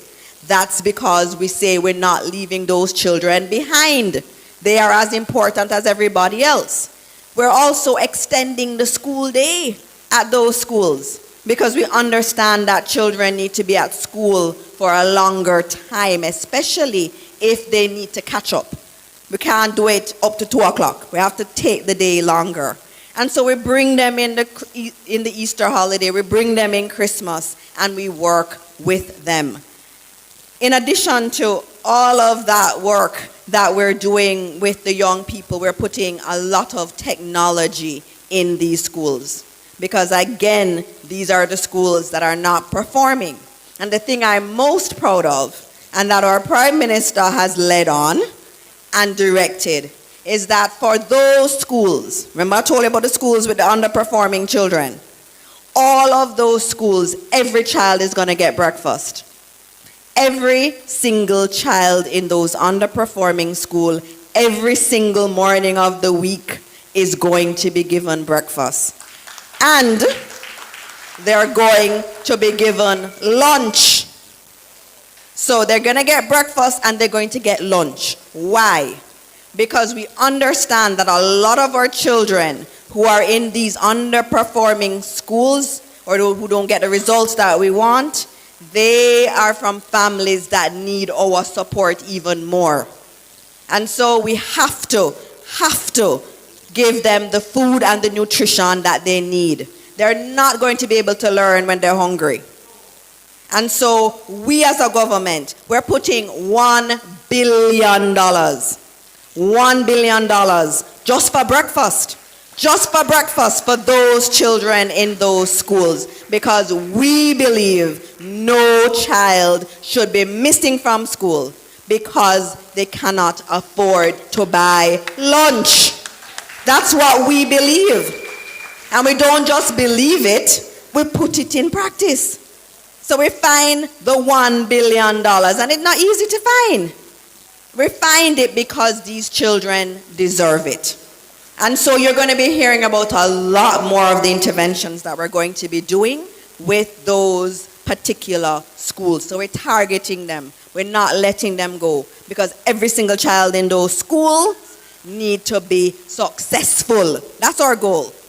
Now I'm going to talk a bit about some other things. I see a lot of you in here. I see some young people. I see some older people. I'm going to tell you some of the things that we're doing. So if you have children or grandchildren, please go and spread the word about what we are doing for young people in the Ministry of Education.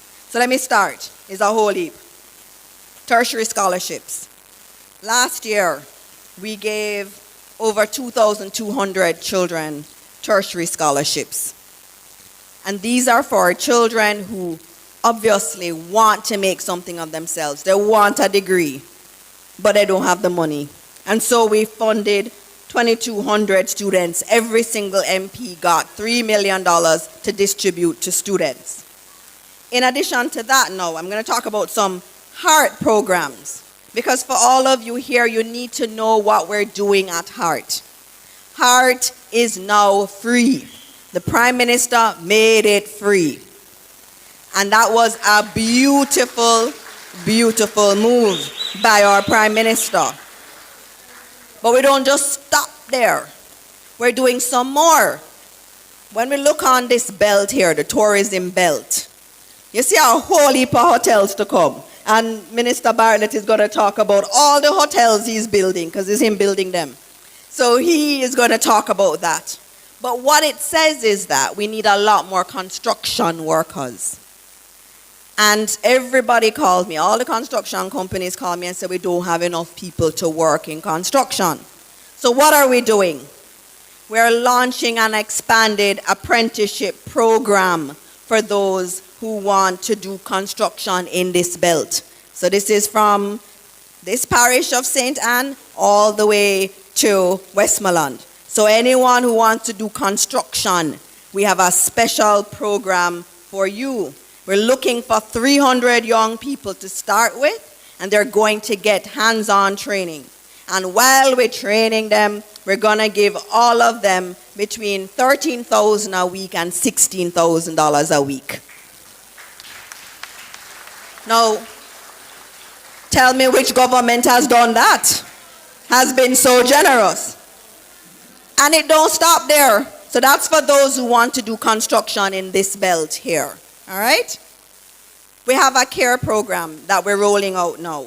Because one of the things when we walked around and we listen, this administration, go to meetings like this, grandmothers would come up to us and say, I hear HEART is free, but my grandson can't find the bus fare or the taxi fare. And so care came out of listening to Jamaicans, listening to you, because you said your children needed help. And so we developed care, where we take 1,200 children from across Jamaica and we give them $15,000 a month to help with transportation, and then we still give them the $13,000 a week in stipend. Again, that wasn't just our initiative. That was your initiative, because as you tell us that you have young people who are on the corner, who are not doing anything, and even though HEART free, they can't go because they don't have bus fare. So we solved that. Then we have a LIFT program. And for LIFT, that is where we take the school leavers who have subjects. So if they have 5 subjects, and they can't move on right away to university or something, we give them a job. Now, in many of your families, getting 5 CXCs was hard for them. It was a pressure for them, but they did it, and they need to be rewarded for it. And so we have a LIFT program where we take 500 high schoolers across the country, and we pay them, listen to this, $85,000 a month. Because they have 5 subjects. And I know you're sitting there and you're thinking, how the government do so much? And I'm not giving you everything tonight. I'm only giving you some of the things that we're doing. It's a lot of things. I don't think any other government has been able to do the amount of things we have been doing. And we don't stop there. So we've heard the Prime Minister say that STEM is important. We want scientists, we want mathematicians, we want engineers. We have a lot of those programs in HEART. HEART have programs that people never hear of. We have things, any of you ever heard of mechatronics? That's a big thing globally, you know. And the optoelectronics and the aerial robotics, all those things are free at HEART. And so what we've said is, given this is the way of the future, this is what the world is demanding, let's encourage the young people to do those programs. And so in addition to it being free, we've said, if you get to level 4, we just write you a check for $300,000. That is us saying, this is something good. This is an area you need to go in. No questions asked, and that is for them. So let's say they want to start a little business. $300,000 can go a long way.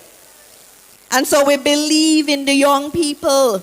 We also have a Tools for Trade program. If you go to HEART and you do hairdressing, for example, and you want to leave and you want to buy your dryer or your other equipment, we give a contribution once you get to level 4. No questions asked. We write you a check for $50,000 to go and get your tools. And then guess what? If you're on PATH or you're a ward of the state, so you're in a children's home, we write the check for $75,000 instead. And that has been working, and they've been getting their checks. So we encourage them to get to level 4 so that you can get that. And we also have grants that we're giving away to young people who want to start their business. So we really believe in our young people. And as I said, there's only some things I'm talking about tonight, not everything. One of the other things that prevent our children going to school is, we talked about nutrition. They don't have the money for the lunch or for breakfast. And so we're fixing that in the most vulnerable schools. But then the other thing is transportation costs, especially in rural areas. It is expensive to send children to school. And again, we have listened to you, and we are coming up with something. You would have seen the pretty school bus. We're working on my way here. I was talking to Minister Darrell Vaz about the 100 school bus that we need for September morning to roll out the rural school bus program. This is something that we've needed for decades, but we've never done it.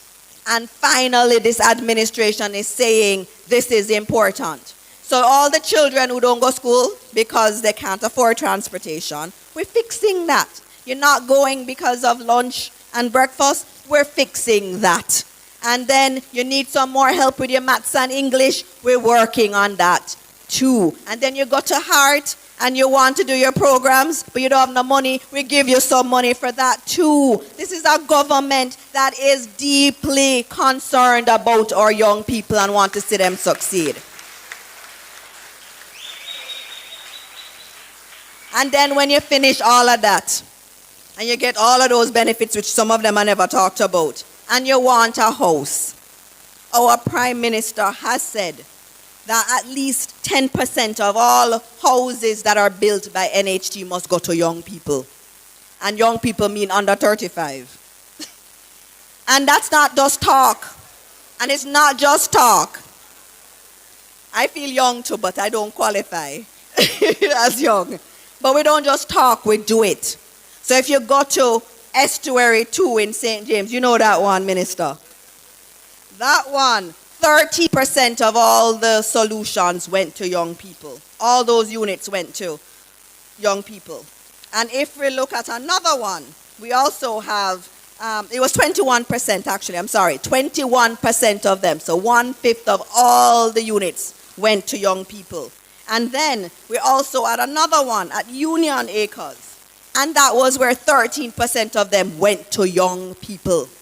So we really mean it when we say that we're committed to the young people of Jamaica. We also have a lot of scholarships around. And my 8 minutes, I know, almost done. But I think you want to hear the things we have for the young people, right? Sorry, Madam Chair. All right, I'm not going to take too long. So remember I told you about construction being an issue. And we need more people in the construction sector. And so HEART is doing a program where they're trying to find apprenticeships, 300 of them, and giving them stipends. But if you want to do a degree, for example, in one of the construction areas, NHT is giving scholarships up to $1 million for one person so that they can do their degree. So if you want to go into one of the more technical areas of construction, NHT giving scholarship for that. And just last week, the Prime Minister was with the first set of awardees, showing them that this is real, it's not just talk. It's not just talk. We also had other scholarships. We gave away 607 scholarships for healthcare workers because we know we need more workers in the healthcare sector. That's $2.5 billion that will be spent over 5 years, giving scholarships to nurses, doctors, anesthesiologists, everybody getting scholarships, 607 of them already. We also have STEM scholarships. We need teachers in maths and science. So if any of you know anybody who want to teach maths and science, tell them that we have scholarships for them to go to Teachers College. We have 2,200 scholarships for them. In addition to that, and this is the last thing I'm going to say tonight. How many of you have children and know of children who need a summer job? Many of us, right?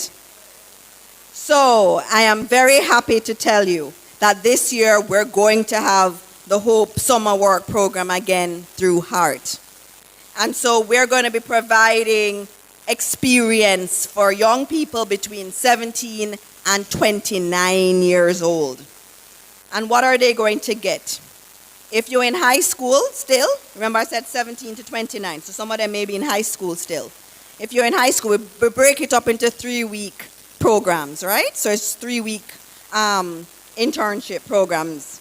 So if you're in high school, for the 3 weeks, you may get another 3 weeks, but for 3 weeks, you get $40,000 for 3 weeks of work. If you're in sixth form, we give you $46,000 for 3 weeks. If you're in university in your first or your second year, we give you $52,000 for 3 weeks of work. And then if you're in your final year or you're doing a master's, we give you $58,500 for 3 weeks of work over the summer. And this is just HEART. There'll be other summer work programs out there.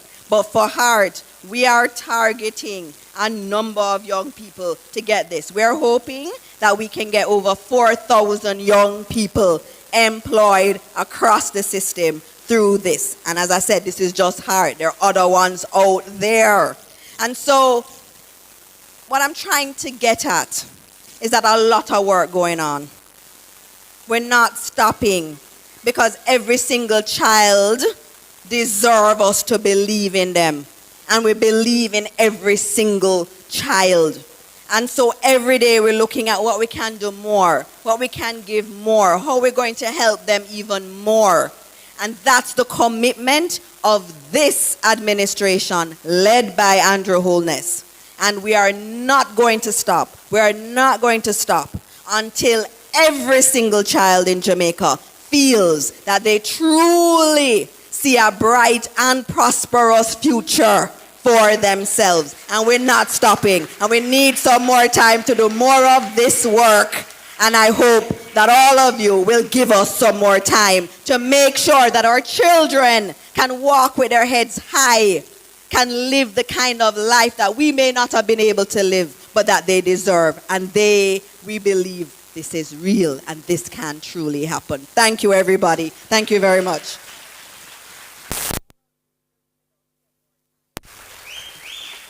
Can we give a better round of applause for the minister? Were you able to keep up with all of those issues, announcements that she made? Were you able to keep up?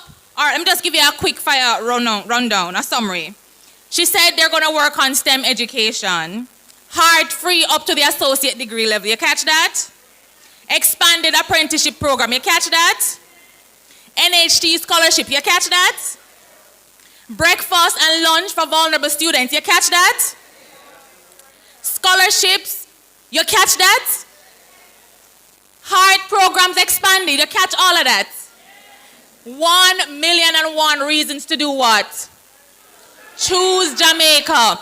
If you give me an opportunity, I'd like to extend and acknowledge once again by name His Worship the Mayor, Councillor Michael Belnavis. Please give him a round of applause. Councillor for the Exchange Division, Mr. Ian Isaacs. Councillor for the Lime Hall Division, I'm so sorry, Mrs. Geneva Gordon Bailey. And Councillor for the St. Anne's Bay Division, Mr. Dallas Dickinson. And of course, I'll also use this opportunity to welcome the head of the St. Anne Chamber of Commerce, Mr. Ransford Davidson. All right, so I am now going to introduce to speak a minister who has one of the biggest and most impactful portfolios. Can you guess which minister this is? Okay, I said one off.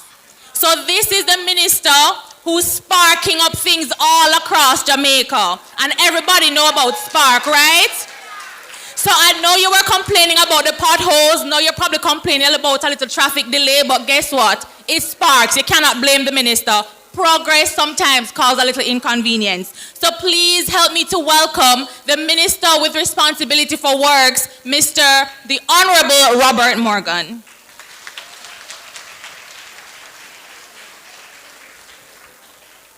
Ladies and gentlemen, good evening. As I was coming here this evening, I felt good for the people of Lime Hall who are finally getting some road work done in their community. I feel good for the people of Tanglewood, whose road gonna start in June. I feel good for the people of Paradise Street in Breadnut Hill, whose work gonna start this month. As a matter of fact, is next week. The Chinese people say they're gonna start it next week, Minister Samuda. I'm not going to talk about Chinese people. You know, last minister talked about Chinese people get himself in problems. I want to associate myself with the people of Content Gardens, Falklands, and the general Ocharius area and St. Anne's Bay area, where we are currently or about to start doing some very well-needed patching. And there are many other communities in this constituency and the parish of St. Anne, which has over the last 6 months seen significant road work taking place in their communities. I am not saying that we have fixed every road, but I will say as a government, we have fixed more roads than any other government in the history of Jamaica. I'm really honored to be here with you this evening. Honored to see professionals here. I see young people here, elderly. I see your leadership, both from the parish council and church. And I want to say thank you very much for welcoming us to your beautiful town of Ocho Rios and your wonderful constituency, headed by my friend and brother, the Honorable Matthew Samuda. Somebody say Ed Bartlett is sitting beside the Prime Minister in the front of the bus. Nesta have paved the road and Matthew have the hose of water the place. But I stand here not just as a minister of works.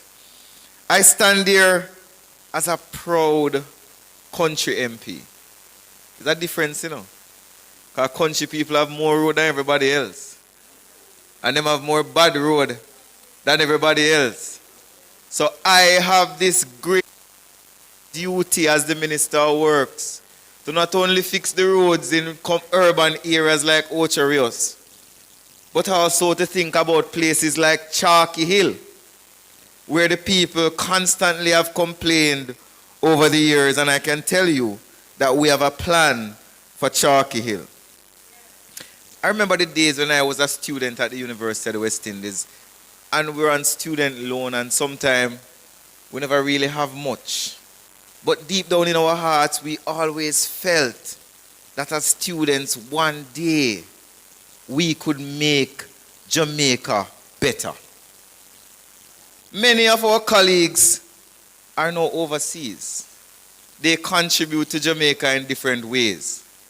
But many of us who stay here made the ultimate sacrifice and chose Jamaica.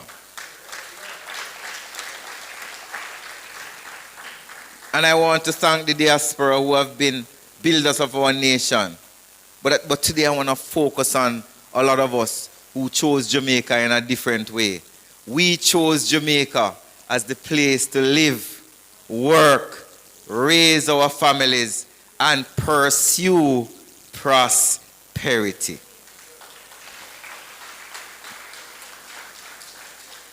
In Parliament recently, I revealed to the country a statistic.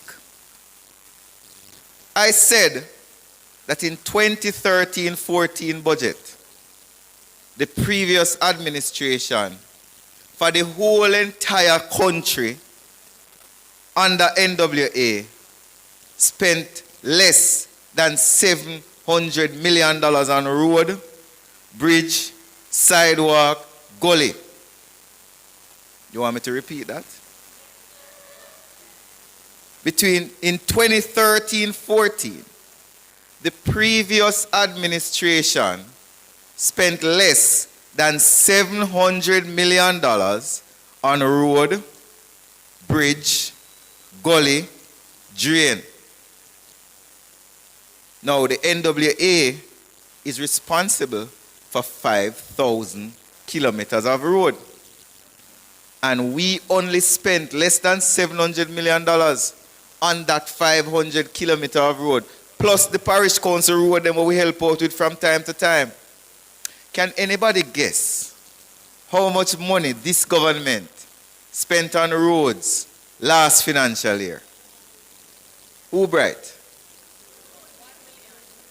Last financial year, we spent $8.7 billion on road infrastructure. I ain't no good at maths, but me take out my phone and me go calculate how much time 700 million can go into 8.7 billion. Who can help me?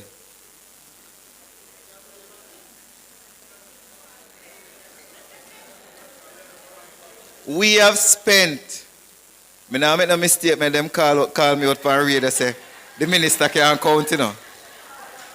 We have spent 12 times more on road infrastructure in Jamaica last year than the other people spent in 2013, 2014.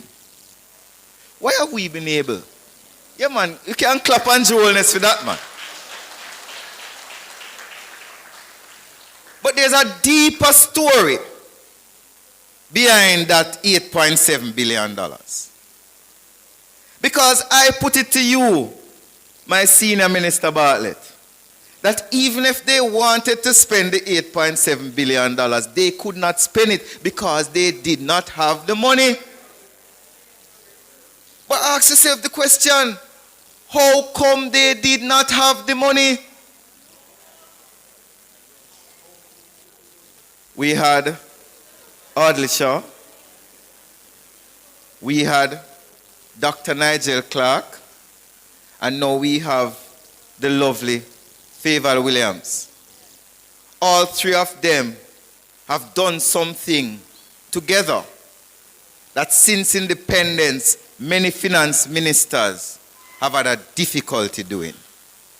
Does anybody know what that is? It's called fiscal responsibility.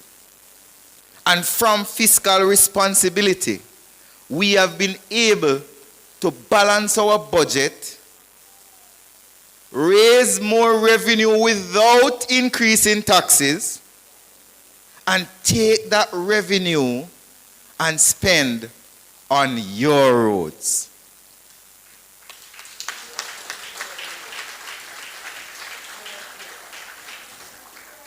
This is what choosing Jamaica is about. Spend the people money upon the people things. And this administration, though not raising taxes, has now begun one of the largest road rehabilitation programs in the history of the country. $45 billion to be spent on 600 community roads. Not main road, you know. Community road where you live, community roads that some of them have not been fixed since the 1980s. Who can tell me, when was the last time Paradise Street was repaired properly? Me not talk patching. And you know, me not too young again, you know, so if you say I weren't alive, a long time that. Who can tell me when was the last time this Steertown Road was fixed properly? And when I say properly, you know, I don't mean patch. I don't mean when you look upon it, it coming like the color where them wear in a independence, where them a dance on the stage. Well, that's something they name, the national bandana, where one color here, so one color here, so one patch look there, so one patch look there, so. The Spark Road is a comprehensive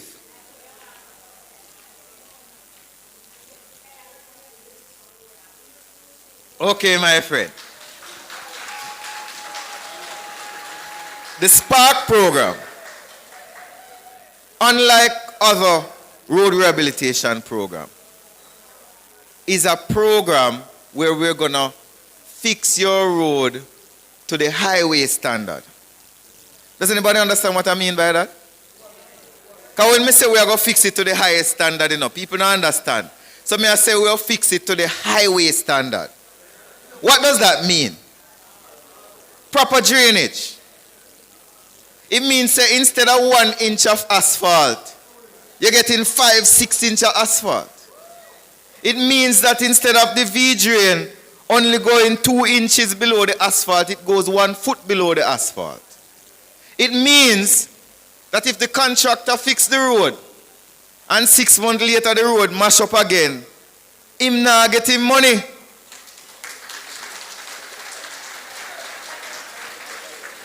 There was a time in our country where a man come and fix a road. And the man them at the bar with a laugh and say, watch him a fix the road. All him a do a fix if he come back, come fix it 6 months later. Those days are gone. Those days are gone. The standards that we have implemented to fixing roads in Jamaica have never been seen in many years in our communities. But why have we decided to do this? We could have get more vote by patching every road in Jamaica. Allow me to tell? We could have taken the $45 billion and say we're going to do pothole free by 2023. Like some man did say pothole free by 2003. But we never said pothole free. We said Jamaican people deserve good things. Rural people deserve good things. The people of Northeast Centre deserve good things. And good things is good road, good infrastructure. So each constituency held consultations where councillors were present, MP was present, church leaders, you have people from the neighborhood watch, and they all came together and say, we have these roads that we think are the most important roads. Then they came and they chose 10. Because some people all have 50 roads, you know. But we don't have the budget to fix all the roads now. So we said, let us start with 10. And then we came back and said, we are going to, before September, fix 4 out of the 10. So by September, you should have 4 brand new roads in your communities in this constituency. As I said before, this month we're starting with Paradise Street. Steertown is coming up. Marcus Garvey Way is coming up. Breadnut Hill, Eltham Heights, Farmers Heights, St. Anne's Bay to Limehall Square, Steertown Bypass. And I can say to you, that is not all that we have done on the roads. And I see my friend over there WhatsApping me saying I need to wrap up. But I have a little bit more to talk about. When was the last time you guys went to Jacksall? Or tried to drive through Jacksall? You remember 10 years ago, Jacksall was bush. Who remember? Since we have been in power, Jacksall has become like a small city.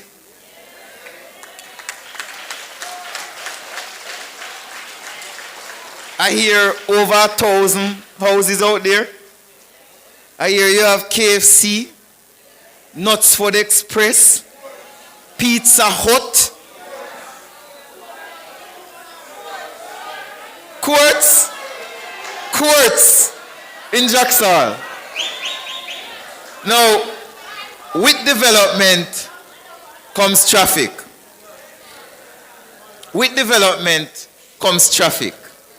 And one of the plans we have to develop our country is that we're going to make it easier for persons to travel around Jamaica. A big part of the reason why we did the South Coast Highway Improvement Project, which is from St. Anne, which is from Harborview to Port Antonio, is to make it easier for people to travel from Kingston to Portland. Coming next is the Port Antonio bypass, which is going to start in June. We're also going to be doing a bypass from the highway all the way bypassing Jacksall. What that does is that it's going to, if you want to go to Jacksall, you can go. But let's say you want to go somewhere else in St. Anne and you don't want to go through that traffic. For those of you who know the South Coast, we're going to be doing the Spur Tree bypass. For those of you who know Hanover, we're going to be doing the Lucy bypass. And some of you who go to Montego Bay will see that we're now doing the Montego Bay Perimeter Road. Have you ever seen so much road infrastructure development in Jamaica.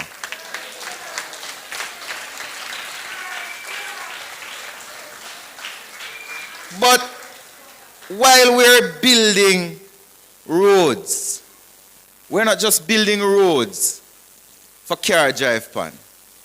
We're building roads to improve the lives and economic viability of the people who live in these communities.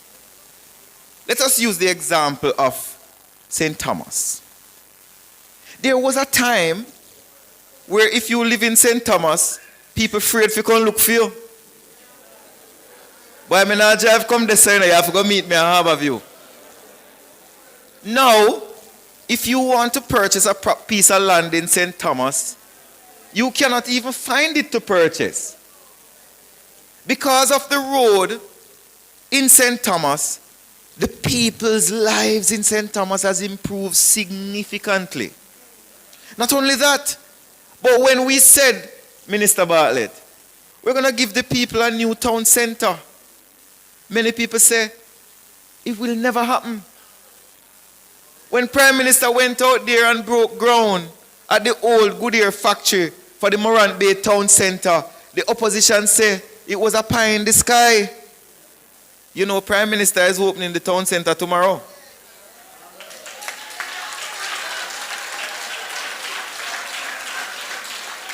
That is what choosing Jamaica is about.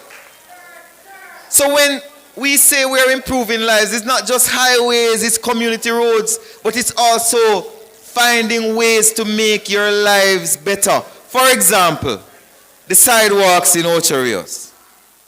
We are starting a program to uplift town centers, pedestrian crossings, railings, sidewalks, better signaling. For example, a blind person walking down the road in Ocho Rios, he doesn't know where he is. We have a new technology where when he touches the road with him stick, he can feel, say, him about to reach a pedestrian crossing. We have already implemented that on Grange Lane in Portmore, and every single road we're building in Jamaica is going to have tactile response for persons who are visually impaired, because they are Jamaicans too. Many times people are walking on the road and there is no railing. We started with Halfway Tree, where we were fixing the railings in Halfway Tree. We're doing better signage in places like Barbican. And Ocho Rios is one of the 10 towns that we're going to do significant improvement in pedestrian use of the town. So while I could stand there and I could list every road that we patch, and I could list every spark road that we have started, what I want to remind the audience this evening is that this is not just about asphalt, gravel, and paint. The reason why we do this, the reason why we're spending so much money on our infrastructure, is to improve the lives of the people of our country. Think about the young lady who just buy her underfit, and as soon as she drive out of Fontana, she lick one pothole on the front wheel bus, rim bend up, $20,000. I think about that when I make policy decisions.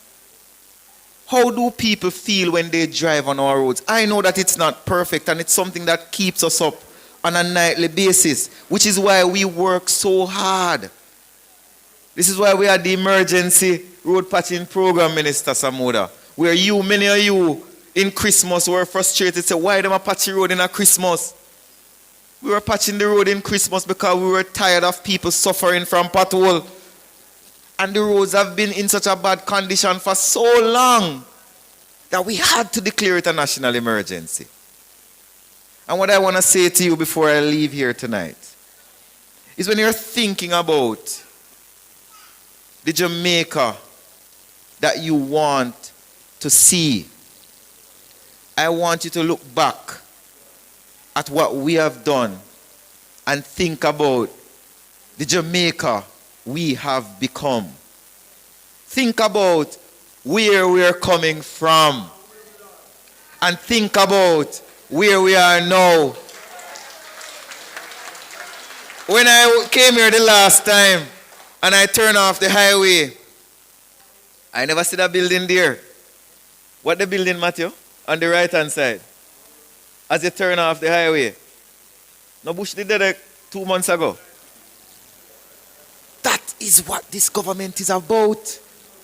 Development, development, development, development.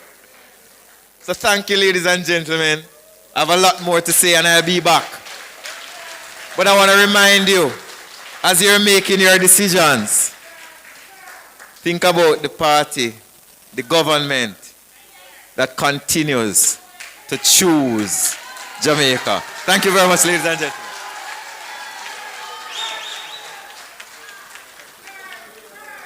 You know what's so interesting about what has just been said?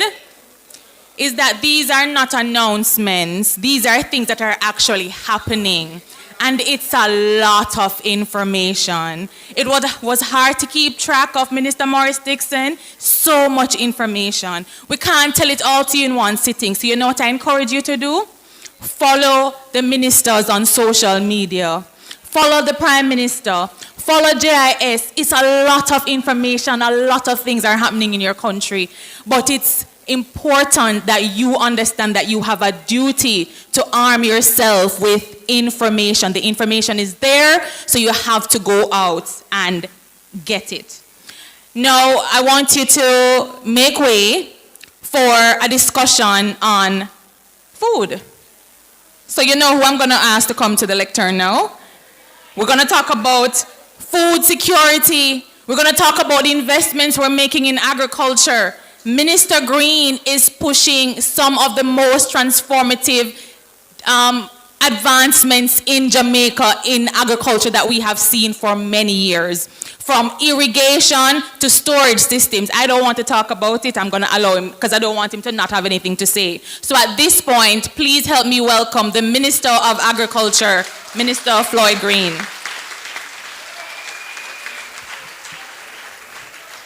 Thank you very much, Lady Kim.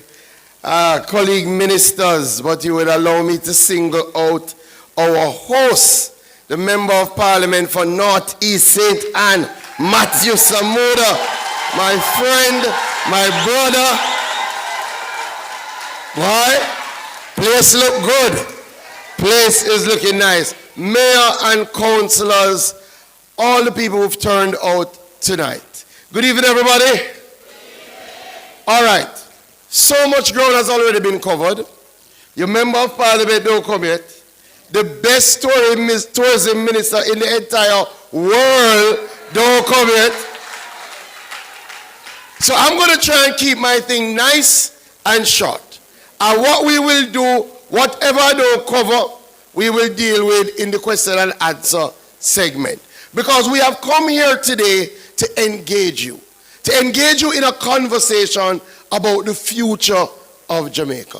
And what future do you want to see? Remember, what we do now is not just for us. What we do now is for generations to come. To ensure that the lives of our children and our children's children, that they are better off than we found it. That is why we're here discussing choosing Jamaica. And I get to talk about the most important thing in the entire world.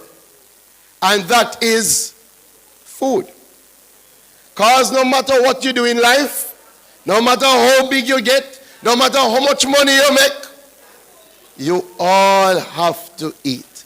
So can we have a round of applause for our farmers and our fishers who are out there working for us?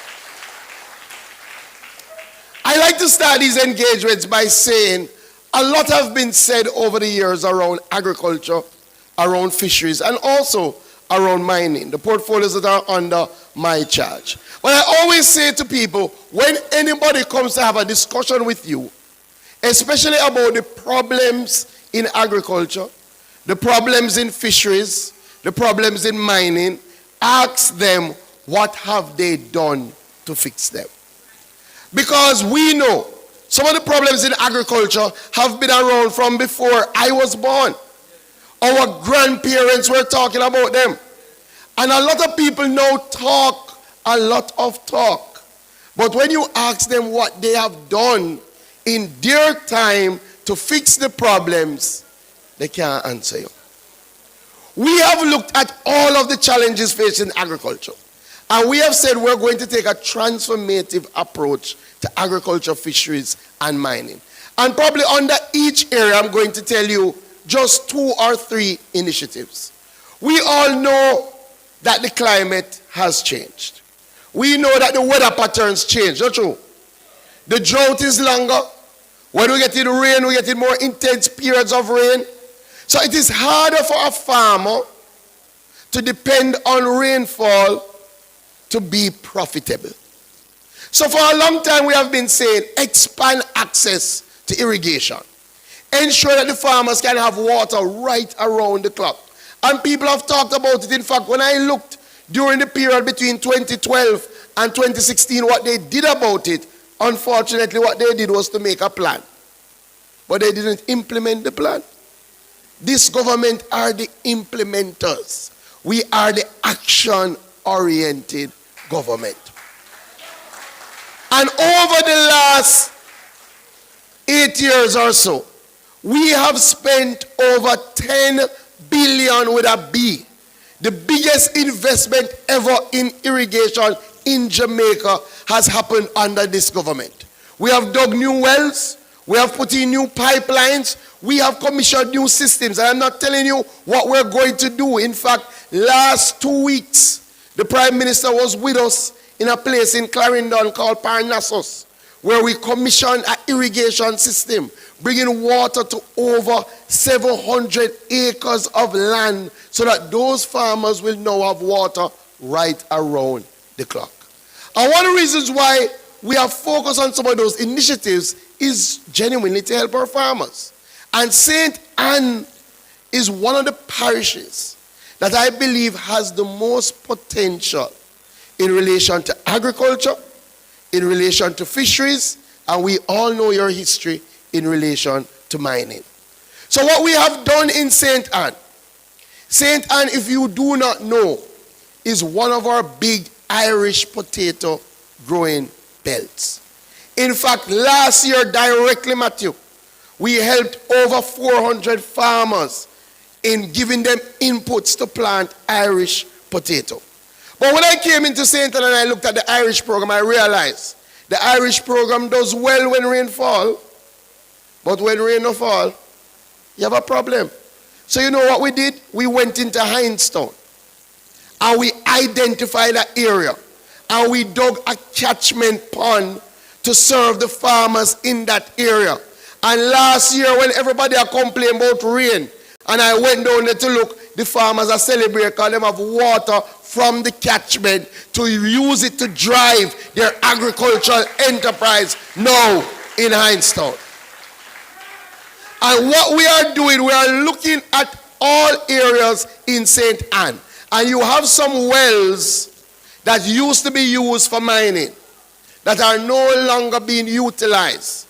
And we are on a drive to recommission those wells and put them into water production for agriculture.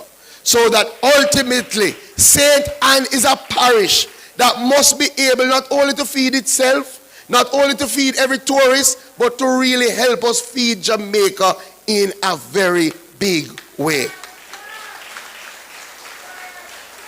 The other thing I recognized when I came to St. Ann, you have a lot of land that is underutilized. So we are doing 2 things.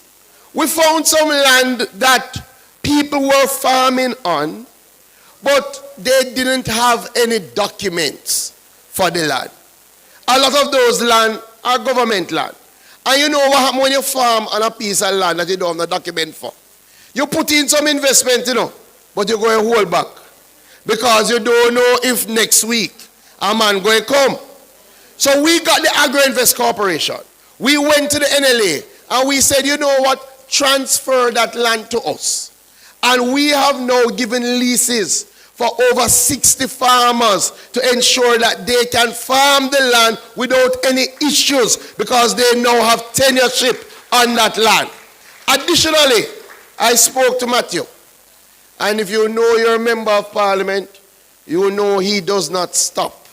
He is a strong advocate.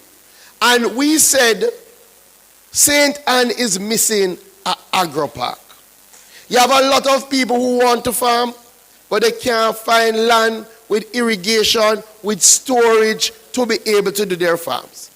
So we spoke to the Jamaica Bauxite Mining Company, and our CEO is here, Donna Howe, and we have formed a partnership with the AIC, and we are pleased to announce that we are going to put 600 acres of land into the first ever agro park in St. Anne up in Lidford.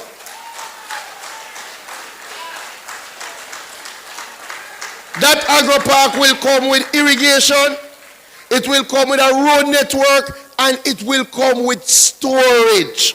So that when you farm and you have a glut, you don't have to throw it away. You don't have to depress your prices so you can't get return on your investment. You can store it and extend the shelf life so that right around the clock we will have a supply. Because we know how agriculture goes, not true? You farm the vegetable and it come in plenty because everybody have farm the same time, yes? And then what happens? The price go down and the farmers don't get any return on their investment. 2 weeks later, all the vegetables are gone. And then what happens? The price go up and the consumer complain that the price is too high. The only way to fix it is through storage. So we are spending this year $1 billion on putting in storage across Jamaica to ensure that our farmers can get a good return on their investment.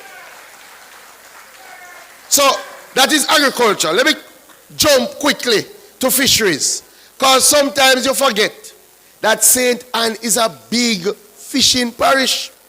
You have some of the best fishermen and women out there. But we know the challenges. We know that over the years, there has been some overfishing. So they're not getting the sort of returns that they used to get. And governments have come and they have spoken about it. But your government is doing something about it. Let me tell you what we have done. We have identified 3 fishing beaches in St. Anne. We have trained fishers from those beaches in what we call long line fishing.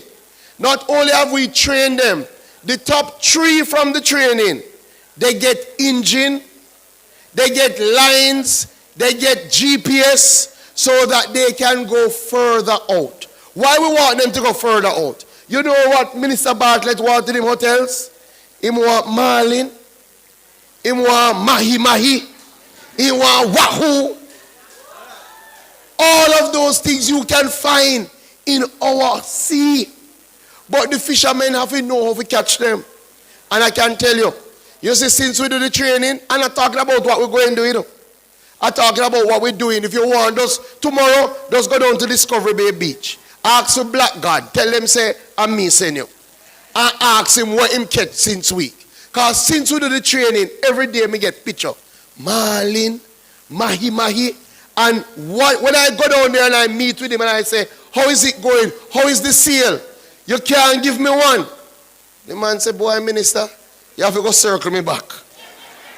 Because I'm going to tell you the truth. You see the villa them up there, so? Then just take it fresh off of the boat. We are transforming the lives of our fishers by training them to do what they need to do to live.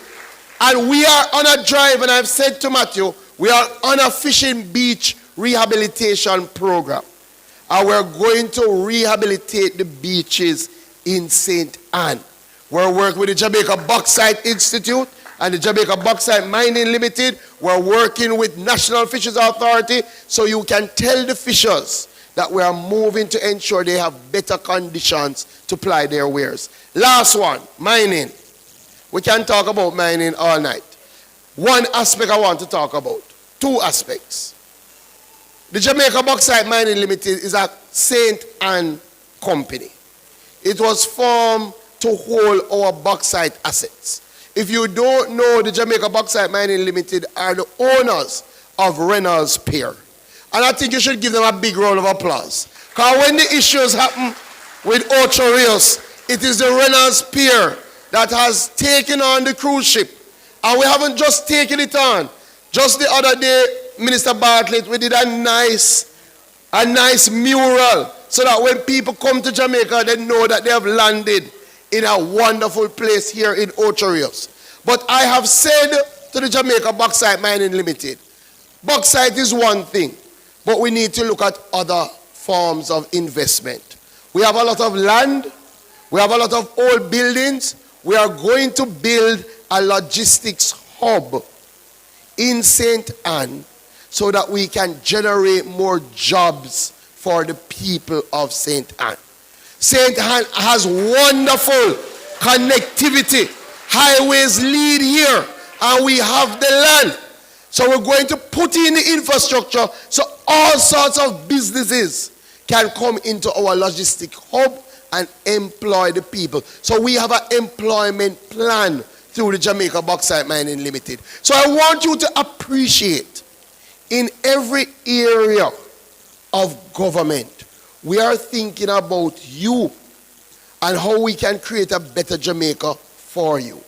We're trying to ensure that our farmers can make more money, that our fishers can have greater wealth, and that transitioning from bauxite to provide greater employment for the residents. So as I close, I say to all of you, when we go out to talk about the work of this government, we can hold up our head high.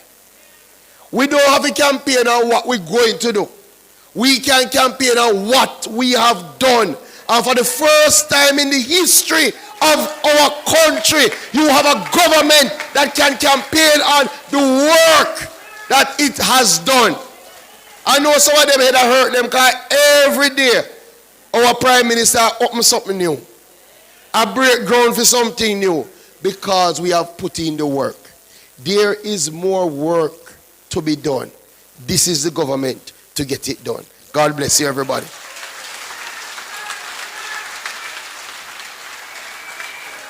Thank you ever so much, Minister Green.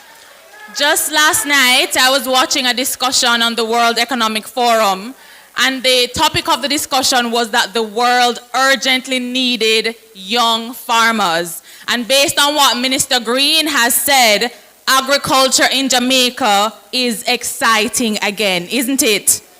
Doesn't it sound like something that our young people can become interested in, isn't it? So from farming to fishing, Minister Green is making agriculture exciting. All right, we're now going to introduce the man that you call when you need a clean solution to a big problem. Whether it is environmental issue, climate resilience issue, sustainable development issues, and most importantly, and the one you care most deeply about, what is that? Water. We're going to invite the minister with responsibility for water, Minister Matthew Samuda.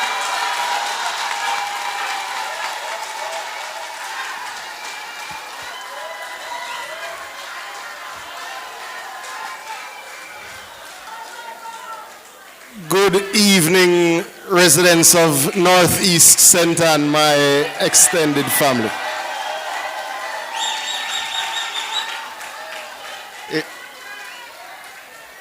It is always a joy to be with you, but I want to thank you firstly for your hospitality to my colleague ministers and friends who are here with us. Indeed, allow me to acknowledge Minister Nestor Morgan, Minister Floyd Green, Minister Dana Dixon, and indeed the man himself, Minister Edmund Bartlett.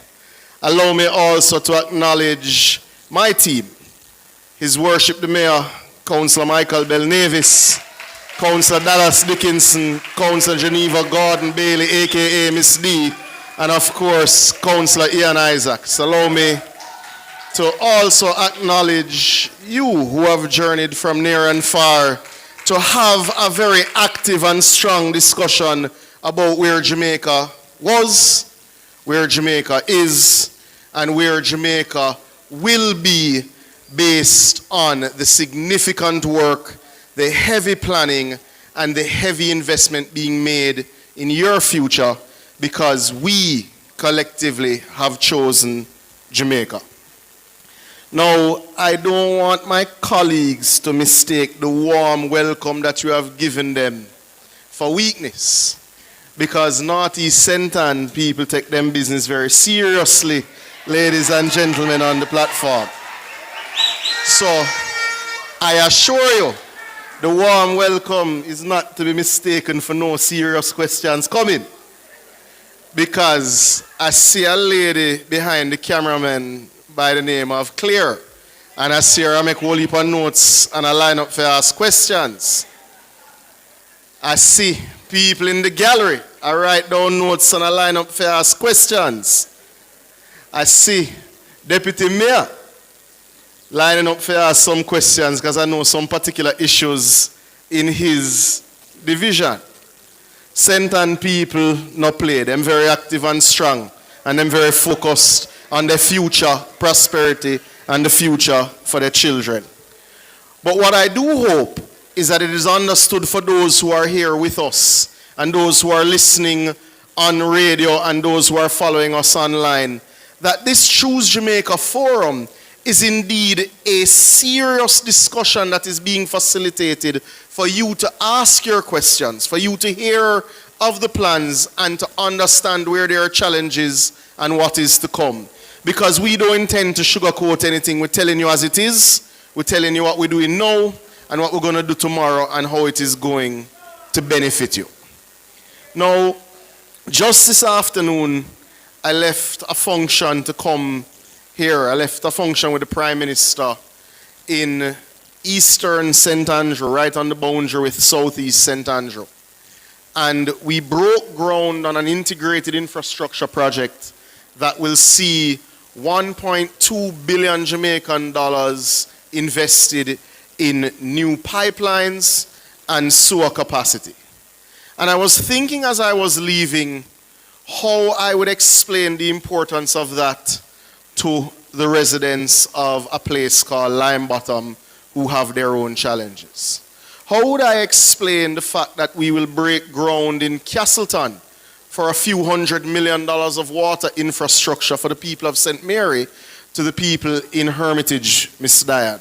How will I explain that, yes, we have extended the utility footprint in Minister Green's own constituency with a new pipeline in Middle Quarters for the first time ever, them getting potable water to the people in Banks, Sir Dallas, that are waiting on that pipeline issue to be corrected. You see, the question is always going to be asked in Breadnut Hill, along Great Pond in Dunsville, how is it relevant that you have fixed in large part the problem that existed last year in Negril, Sir Ed?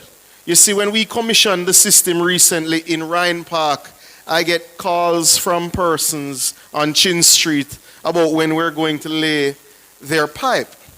So a discussion such as this is to bring you into our confidence to understand how we are going to fix your issues nationally and how that will translate for you locally, because ultimately, if your lived experience in whichever part of Northeast St. Ann you live is not corrected and not improved, then you don't want to hear about the work that we're doing in Clarendon and Juno Crescent, even though those persons have waited for over 50 years.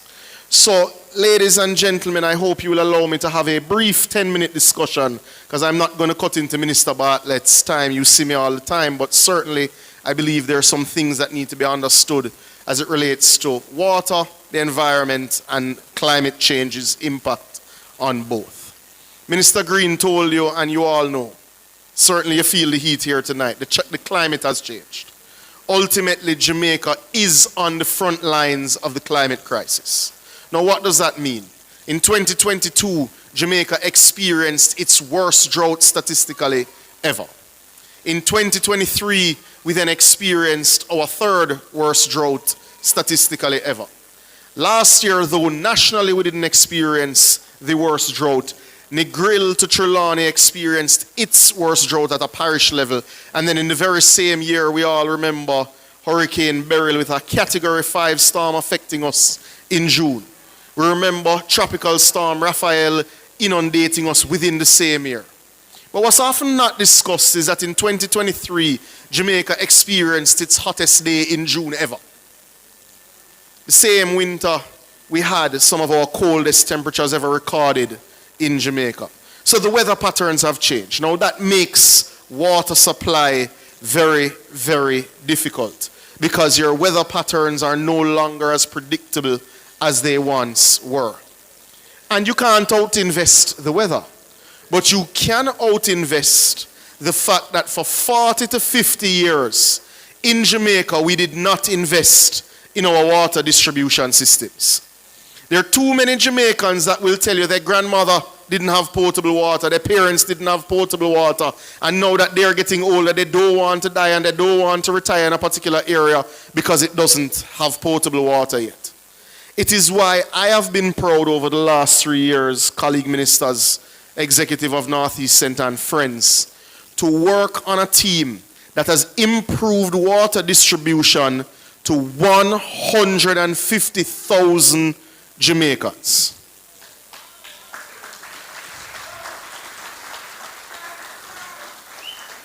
The Water Commission in 2013 could only afford to invest 300 million Jamaican dollars, Minister Morgan.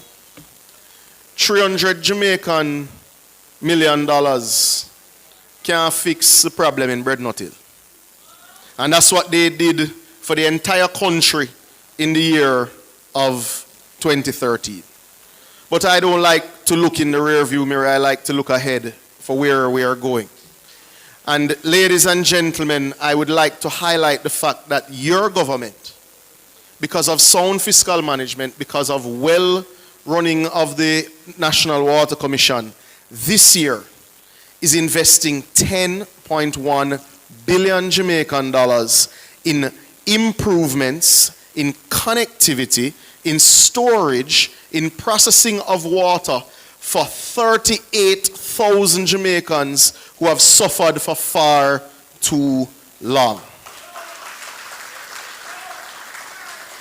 And that is in addition to 92 million US dollars that is being spent without the government borrowing a dollar in Content St. Catherine to finally once and for all resolve the water issues in Spanish Town, Portmore, and Kingston and St. Andrew. But I always say, what about me? The communities ask, what about my community?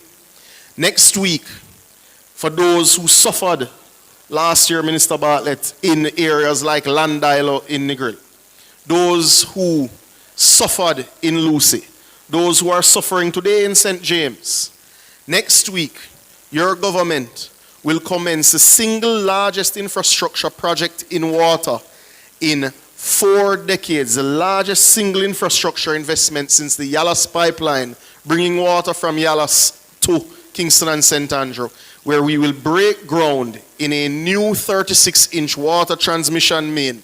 And yes, we're going to cause a whole heap of traffic and we're going to cuss and we're going to vex, but it is still the right investment. We're going to run a new transmission main from the Martha Bray water system right into Terminal Reservoir in St. James. We're going to run a new water main from Lucy straight into the west end of Negril because we are leaving no Jamaican behind. And that is something we are proud of.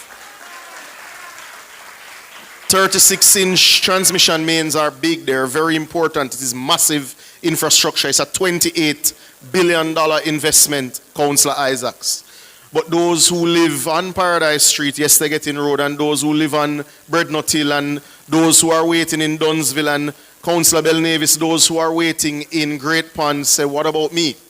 I'm happy to report that in the first week of June, we will break ground on a new transmission main from Walker's Wood that will bring water. It's a 6-inch main directly to the highest point of Breadnought Hill, and that will resolve the water issues for that entire corridor spanning 2 political divisions.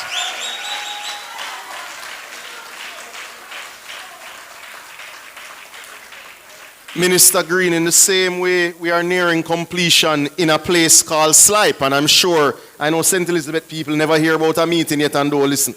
I know we are nearing completion in Slipe. It is the same way, Councillor Isaacs, I am happy to report that we will commence work on Chin Street in relaying a 4-inch pipeline to give the people of Chin Street water next week, and that work will be done directly by the NWC. It's the same reason I'm excited to break ground in 2 weeks on ferry to Rock Pond. Now, anybody who have family, cousin, girlfriend, boyfriend in St. Andrew who live in Red Hills knows that Red Hills people have water problem for as long as I've been alive. If you live at the top of Cooper's Hill, this $1.4 billion project is going to correct your water issues, Minister Bartlett. So finally, whether it is in Duhaney Park, in Kingston and St. Andrew, or the foot of Red Hills, or way up to the top, we are correcting that water issue. It's the same reason I'm excited to tell the people of Seville that yes, that major line that you see annoying people. This is a public advisory. Nationwide, 90FM wishes to advise that Boyatings After Dark will begin at 8:30 p.m. on May 14, 2025. We apologize for any inconvenience caused. All the interconnections over the next 2 weeks and do the pressure testing. Now, that was $100 million of pipeline for you, the people of St. Anne. Now, somebody will say, but that's not the source for Seville. But it will now become redundancy for the people of Seville. So when the other system goes down, we will then redirect the water. That allows all of the persons who live from Wayne Landover all the way back to Draxall to have a resilient new pipeline that the warranty says will give you 35 years of stable water supply coming from the Bogue treatment plant. It is the same reason I'm excited when I go to somewhere like Ryan Park, and I have something for you, Minister Bartlett, but I'm not announcing it tonight. We have to go there first. We have to do that next week in Mobe. But it's the same reason I'm excited when we correct a problem in Montego Bay, because I'm excited to also correct the problem in a place called Hermitage. And Ms. D, we've sent the paperwork to the parish council, so I leave it with you. I know you will not allow it to tarry too long, because we will be investing through the Rural Water Supply Limited in the supply lines that are desperately needed for the people in Hermitage and Davistown. And that is a firm commitment. That process has started. You see, the water discussion, when you tell Jamaican people $10 billion investing and they say, but you don't reach me yet. It's difficult sometimes to explain that, yes, I'm not reach you yet, but we are come. Because for 50 years, no one was investing in water catchment, water storage, water processing, water pumps, water distribution. You see, rainwater and river water is free, but to catch it not free, to store it not free, to process it to make sure it clean, not free, to distribute it is not free, which is why you need sound management of your economy so that we can invest in the comfort, to give you rather the comfort in your homes, to give Dr. Davidson's members the confidence to invest in expanding their business because they will have water. Because I need your businesses to invest at a faster rate, Dr. Davidson. Everybody here have some resumes to give you because we're not going to allow unemployment to reign in Northeast. So we have matters to discuss. But we are investing in water and investing in sewer capacity at an unprecedented rate because we want business expansion. We're investing in water and sewage because we want you to have the comfort in your homes. We're investing in water because nobody is supposed to bathe out a bath pan. We want you for shower. Now, the Labour Party government, led by the most honorable Andrew Michael Holness, is not shy about its commitment to solving the 50-year-old water crisis. We asked the World Bank for help. We didn't just sit back and say we have all the expertise, Minister Green. We asked them to look at the problem for us. We said too many farmers don't have irrigation. Too many households don't have water in them pipe. Too many places still have sewage issues. And we brought them in last year and they did an analysis for us. And they said we need to invest $5 billion to achieve water security and resilience by 2030. Well, I am happy to report that we have queued up investments close to $1 billion thus far. It is a major achievement. A major achievement. But in doing so, we are not going to forget the small micro issues. It is why the Rural Water Supply Limited, who used to get about $80 million a year, some $40 money when you consider the scale of rural water problems in Jamaica. This year, we are investing over $800 million into small rural communities to improve your water supply. We're not just waiting on the grand pipelines like what we're doing in Mobe. We're not waiting on big solutions for places like Hermitage and places like Farmers Heights, Councillor Dickinson. We're not waiting on some big plan to be written by the World Bank for places like Dunsville. We are investing at an unprecedented rate to ensure that you have water in your pipes. We're investing at an unprecedented rate in irrigation to ensure also that some sources of potable water that are being used for farmers can go into households as Minister Green does his development. You see, Northeast St. Ann is a microcosm of Jamaica. Every industry, good and bad, you can think of anywhere in the country is represented here. We have the best of the best, and in sometimes we have the worst of the worst, and we will have to work with Minister Dana Dixon to ensure that those who have been left behind and have found themselves behaving in the worst ways can get the education that they need and the skills training through the HEART program. We will have to work with Minister Morgan and understand that infrastructure development, when we go to widen Draxall and we go to build the bypass, will cause some dislocation, and we will need your understanding and patience. Because as much as you're vexed about traffic now, when dust going into people's house, them go call and them go cuss. When them in traffic because a tractor go across the road and widening the road, they go still cuss. But we're going to need you to work with us to make sure that we can do the infrastructure investment, Minister Morgan. We're going to need you to work with us to ensure that our young people don't think that they're limited to any one industry, that they know that we are providing the opportunities for them for the agro-park, Minister Green.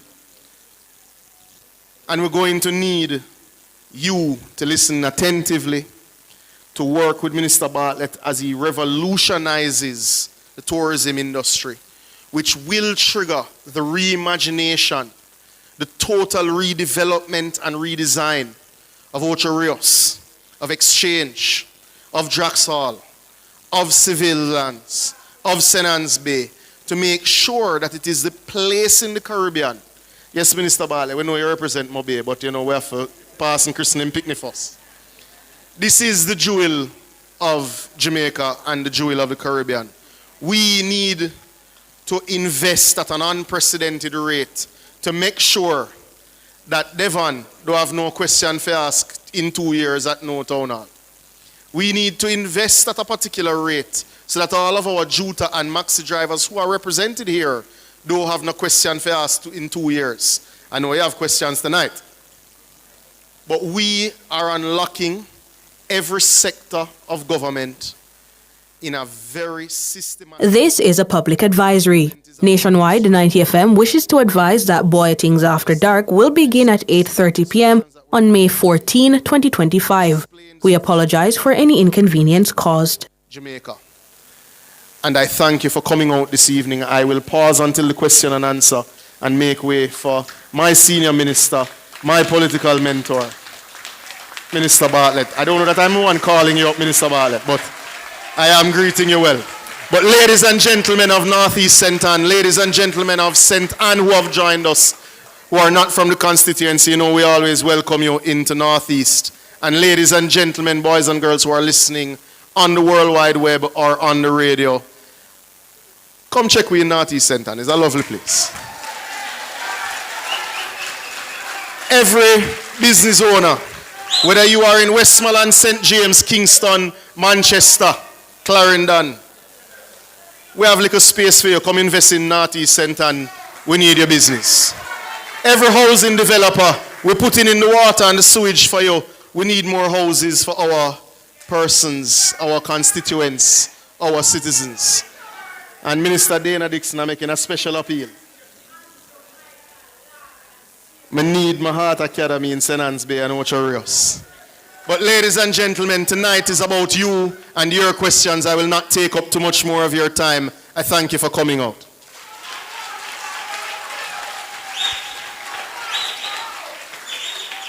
One of the hallmarks of Shahini Robinson's leadership of this constituency is that she knew everybody by name and by issue. And by what we've heard tonight from Minister Samuda, we can say the same. He knows who and where need water. And if it not reach here yet, it's soon come. All right? And what he's done is evidence, compelling evidence of what is to come. So Minister Samuda mentioned that we have here the Minister of Tourism. But when we talk about Minister Bartlett, it is a name that is synonymous not just with tourism in Jamaica, but with tourism around the world. So we have so many record-breaking occurrences in tourism in Jamaica under his stewardship, record arrivals, increases in training and opportunities, including houses for tourism workers. And so tonight, I have the distinct pleasure of inviting the World Minister of Tourism, but our local Minister of Tourism, Minister Edmund Bartlett. Thank you. Thank you, thank you. Thank you. Thank you so much, Kimberly, for this very warm reception that you have arranged for us here in the beautiful constituency of the brilliant young Minister of Water in Jamaica, the Honorable Matthew Samuda.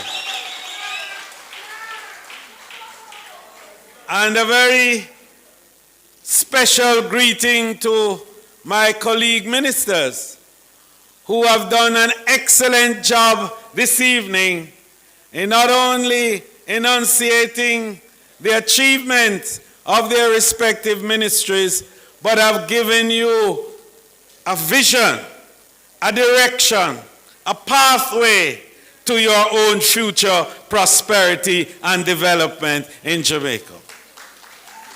I'm excited about what this series provides for Jamaica in terms of bringing information and knowledge to our constituents in all parts of the country as to what in fact we are doing as a government and how what we are doing impacts you as individuals in the communities that you reside.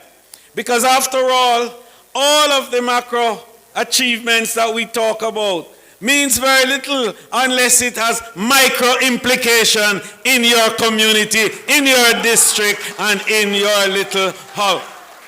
It's very important that when I walk in Lidford and in Milford, and when I go up to Exchange, or I go over into Drax Hall or St. Anne's Bay, or Lime Hall, or anywhere in this constituency, the people in there feel what you're doing, know what you're doing, and relate to what you're doing.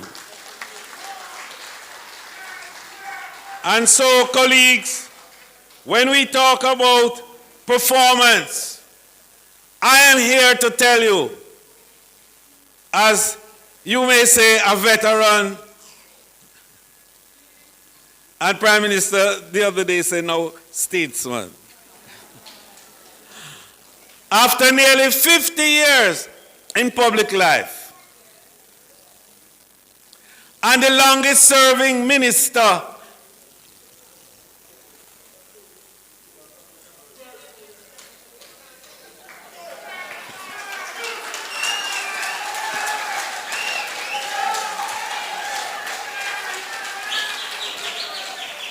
I am here to tell you that no government in the history of the country in 8 years has accomplished more than the Andrew Holness administration that we have today.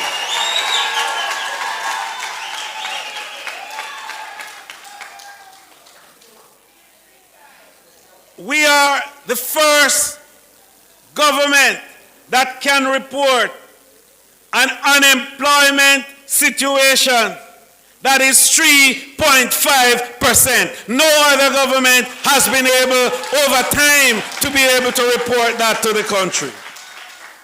And when we took government in 2016, in this 8-9-year period that we're talking about, unemployment was at 13.7%. What is it today? 3.5%. That's performance of a government. And you talk about minimum wage. And some people argue. Some people from another place, argue that, all right, minimum wage at $16,000 a week should be more. And we say, of course, it will be more. But we are telling you that when we took it from them, it was $6,200, and today it is $16,000.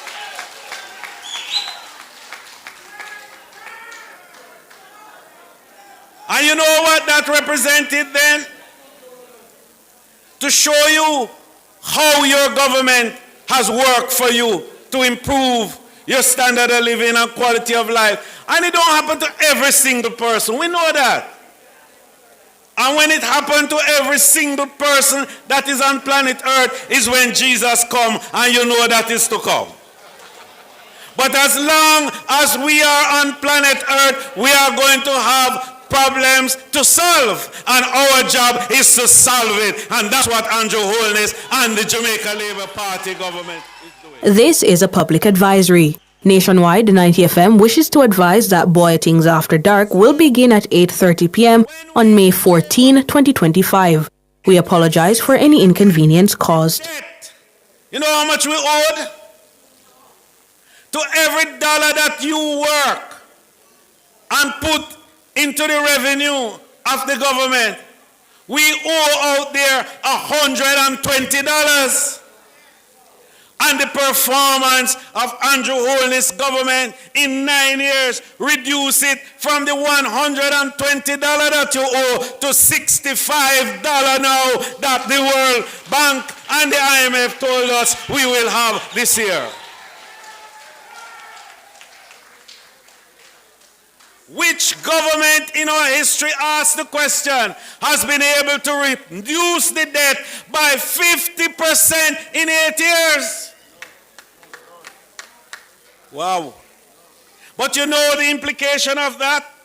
You heard what Minister Samuda said about how we are going to be able to get more water distributed in your community, how we are going to make sure that is good quality water, that you continue to have the record of one of the only countries in the world. As your tourism minister, when I go around and I tell them about the water in Jamaica, they say, yes, it's true, because we can turn on the tap and drink the water and everything is fine.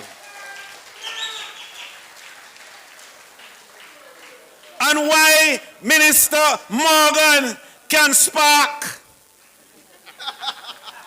and tell you about all the roads that are going to be fixed in your area. And why Minister Green has been able to tell you how the fisher folks are now going to give me mahi-mahi and red snapper and more lobster.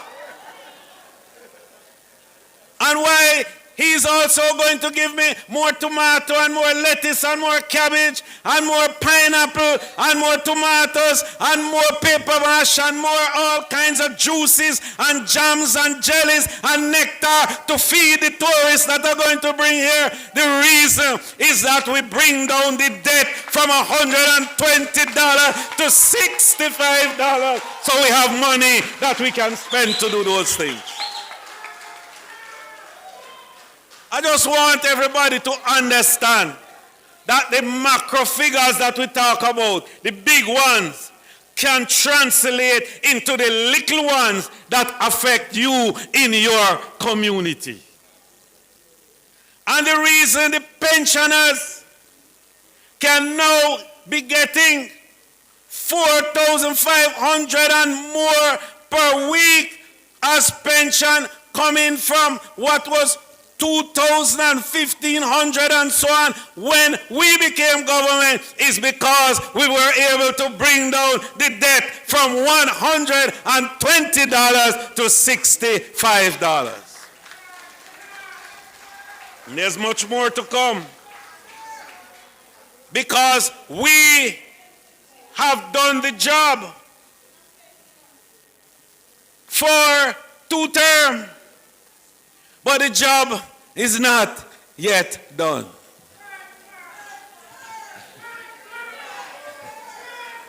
You know, when I was a university student, there was an ad that a certain paint company had, Sherwin-Williams.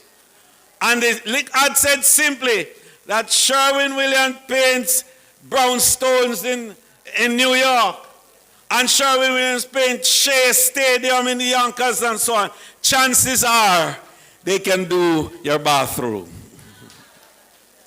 And so we say, we have grown the economy. We have moved the NIR from $2 billion US to over $5 billion today, so that our debtors look on and say, yes, we can lend you more if you want to borrow because you're a good risk. We have done the job for you. Chances are we can take you to the next dimension. And I haven't told you about tourism yet. And I don't have to tell you about tourism because you know what Ocho Rios was in 2016 when we came back.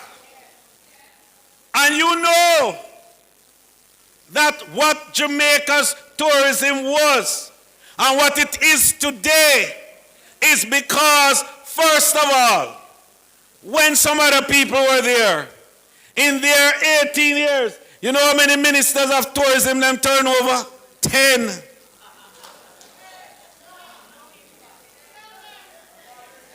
10. How much we turn over in our time?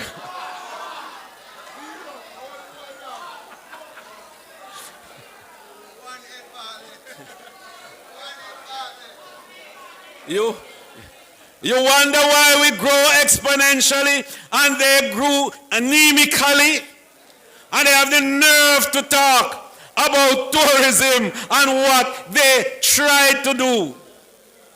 We took this at under 2 million visitors and go through the worst disruption humans have experienced in more than 100 years, COVID-19. And when COVID came, tourism went to zero. We wake up one morning, no tourists arrive. Hotels lock up. Airports lock up. Street vendors gone home. Shoppers gone home. Everything still and died. And in 2.5 years, we brought in 4.3 million visitors to Jamaica and earned $4.5 billion to the country.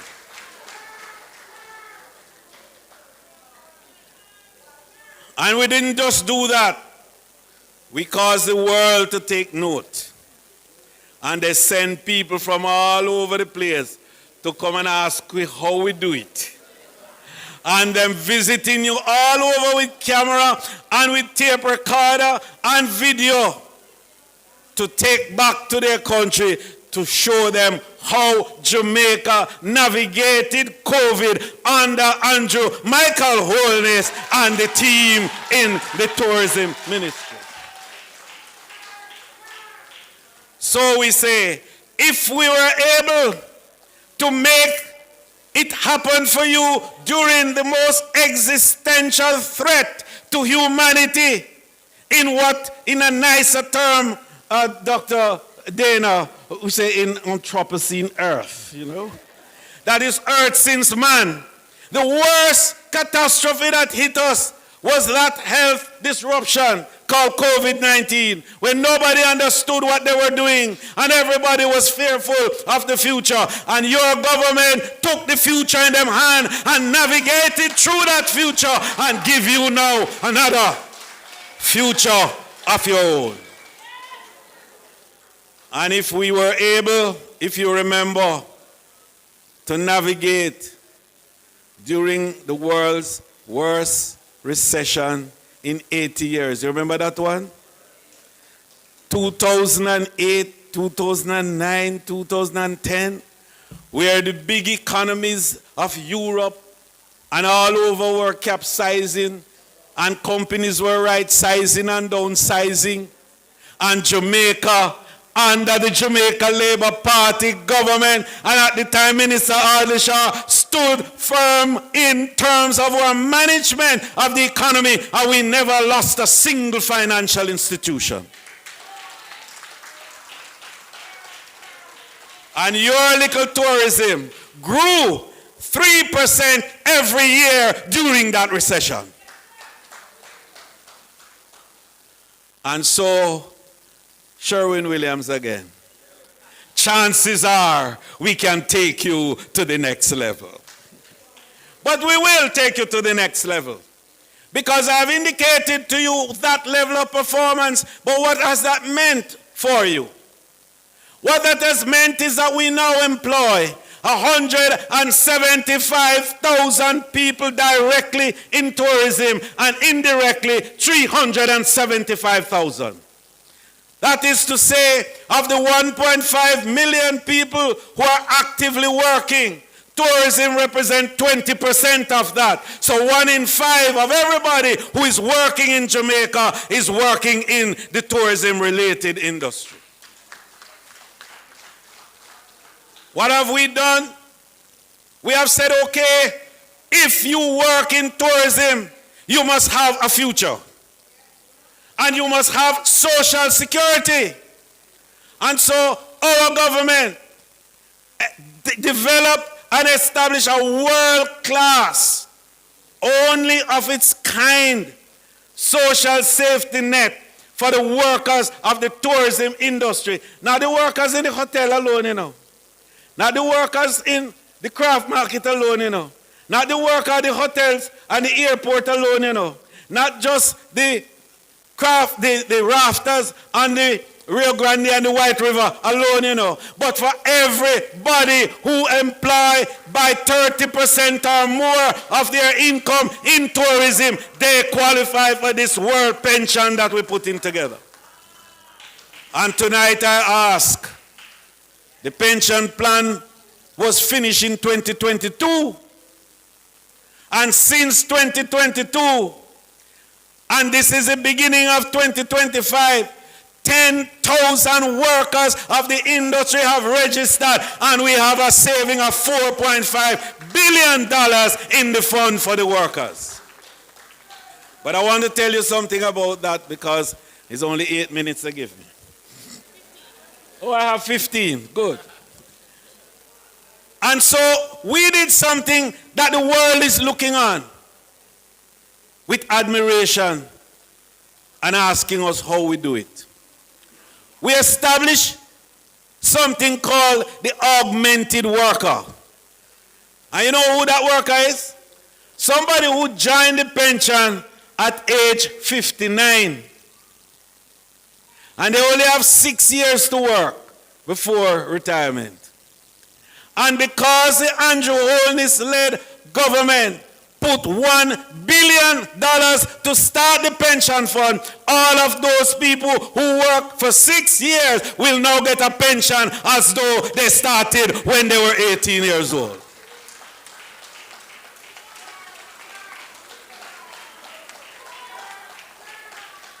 And that is only Jamaica. And I want you to listen to this, you know. Nowhere else, no other country on planet Earth have that kind of pension plan. Only Jamaica under Andrew Michael Holness. But we did more than that. We said, all right, the benefits of tourism are to find a way to penetrate more. More of the little people must benefit from it. So we put 1 billion Jamaican dollars in the Exim Bank to be lent out now to all and several and many of the small entrepreneurs, and I call them a name because they call them in the Ministry of Commerce SMEs. And I say, no, ours name SMTEs. That is the small and medium tourism enterprises. And the whole world take it up. And now I went to OAS last month to make the final speech as chairman of their tourism commission. And every country was saying SMTE because Jamaica established the small and medium tourism enterprises. So that $1 billion have already been lent to 445 small companies across Jamaica, and they have borrowed $25 million each. Pay back.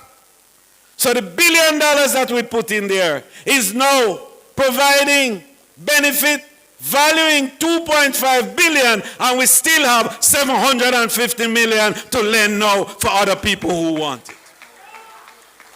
That is the government that cares and offers an opportunity for your development. But we didn't finish there. We went to the small business window of Jamaica National, and we put in $200 million in there.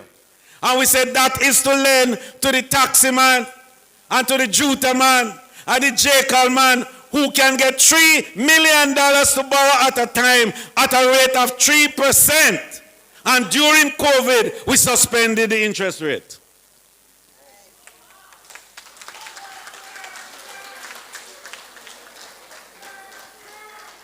And we say that your unit must be fresh and crisp. Because when the visitor come and you finish with him, he must feel good. And when you go home now and to take your wife and your girlfriend and your children, the car must look good. And that's part of that. Now we are going to expand that, and I will tell you more about that later on. I'm just telling you what we put in place, and I'm not telling you what we're coming with yet. And we say that if the workers are to really begin to get more benefit, we are going to have to train them and certify them. So we established the Jamaica Center for Tourism Innovation in 2017. And we started by going into your hotel and find competent people who do them job good. Been working for many years. Can't get promotion because them don't have no certificate.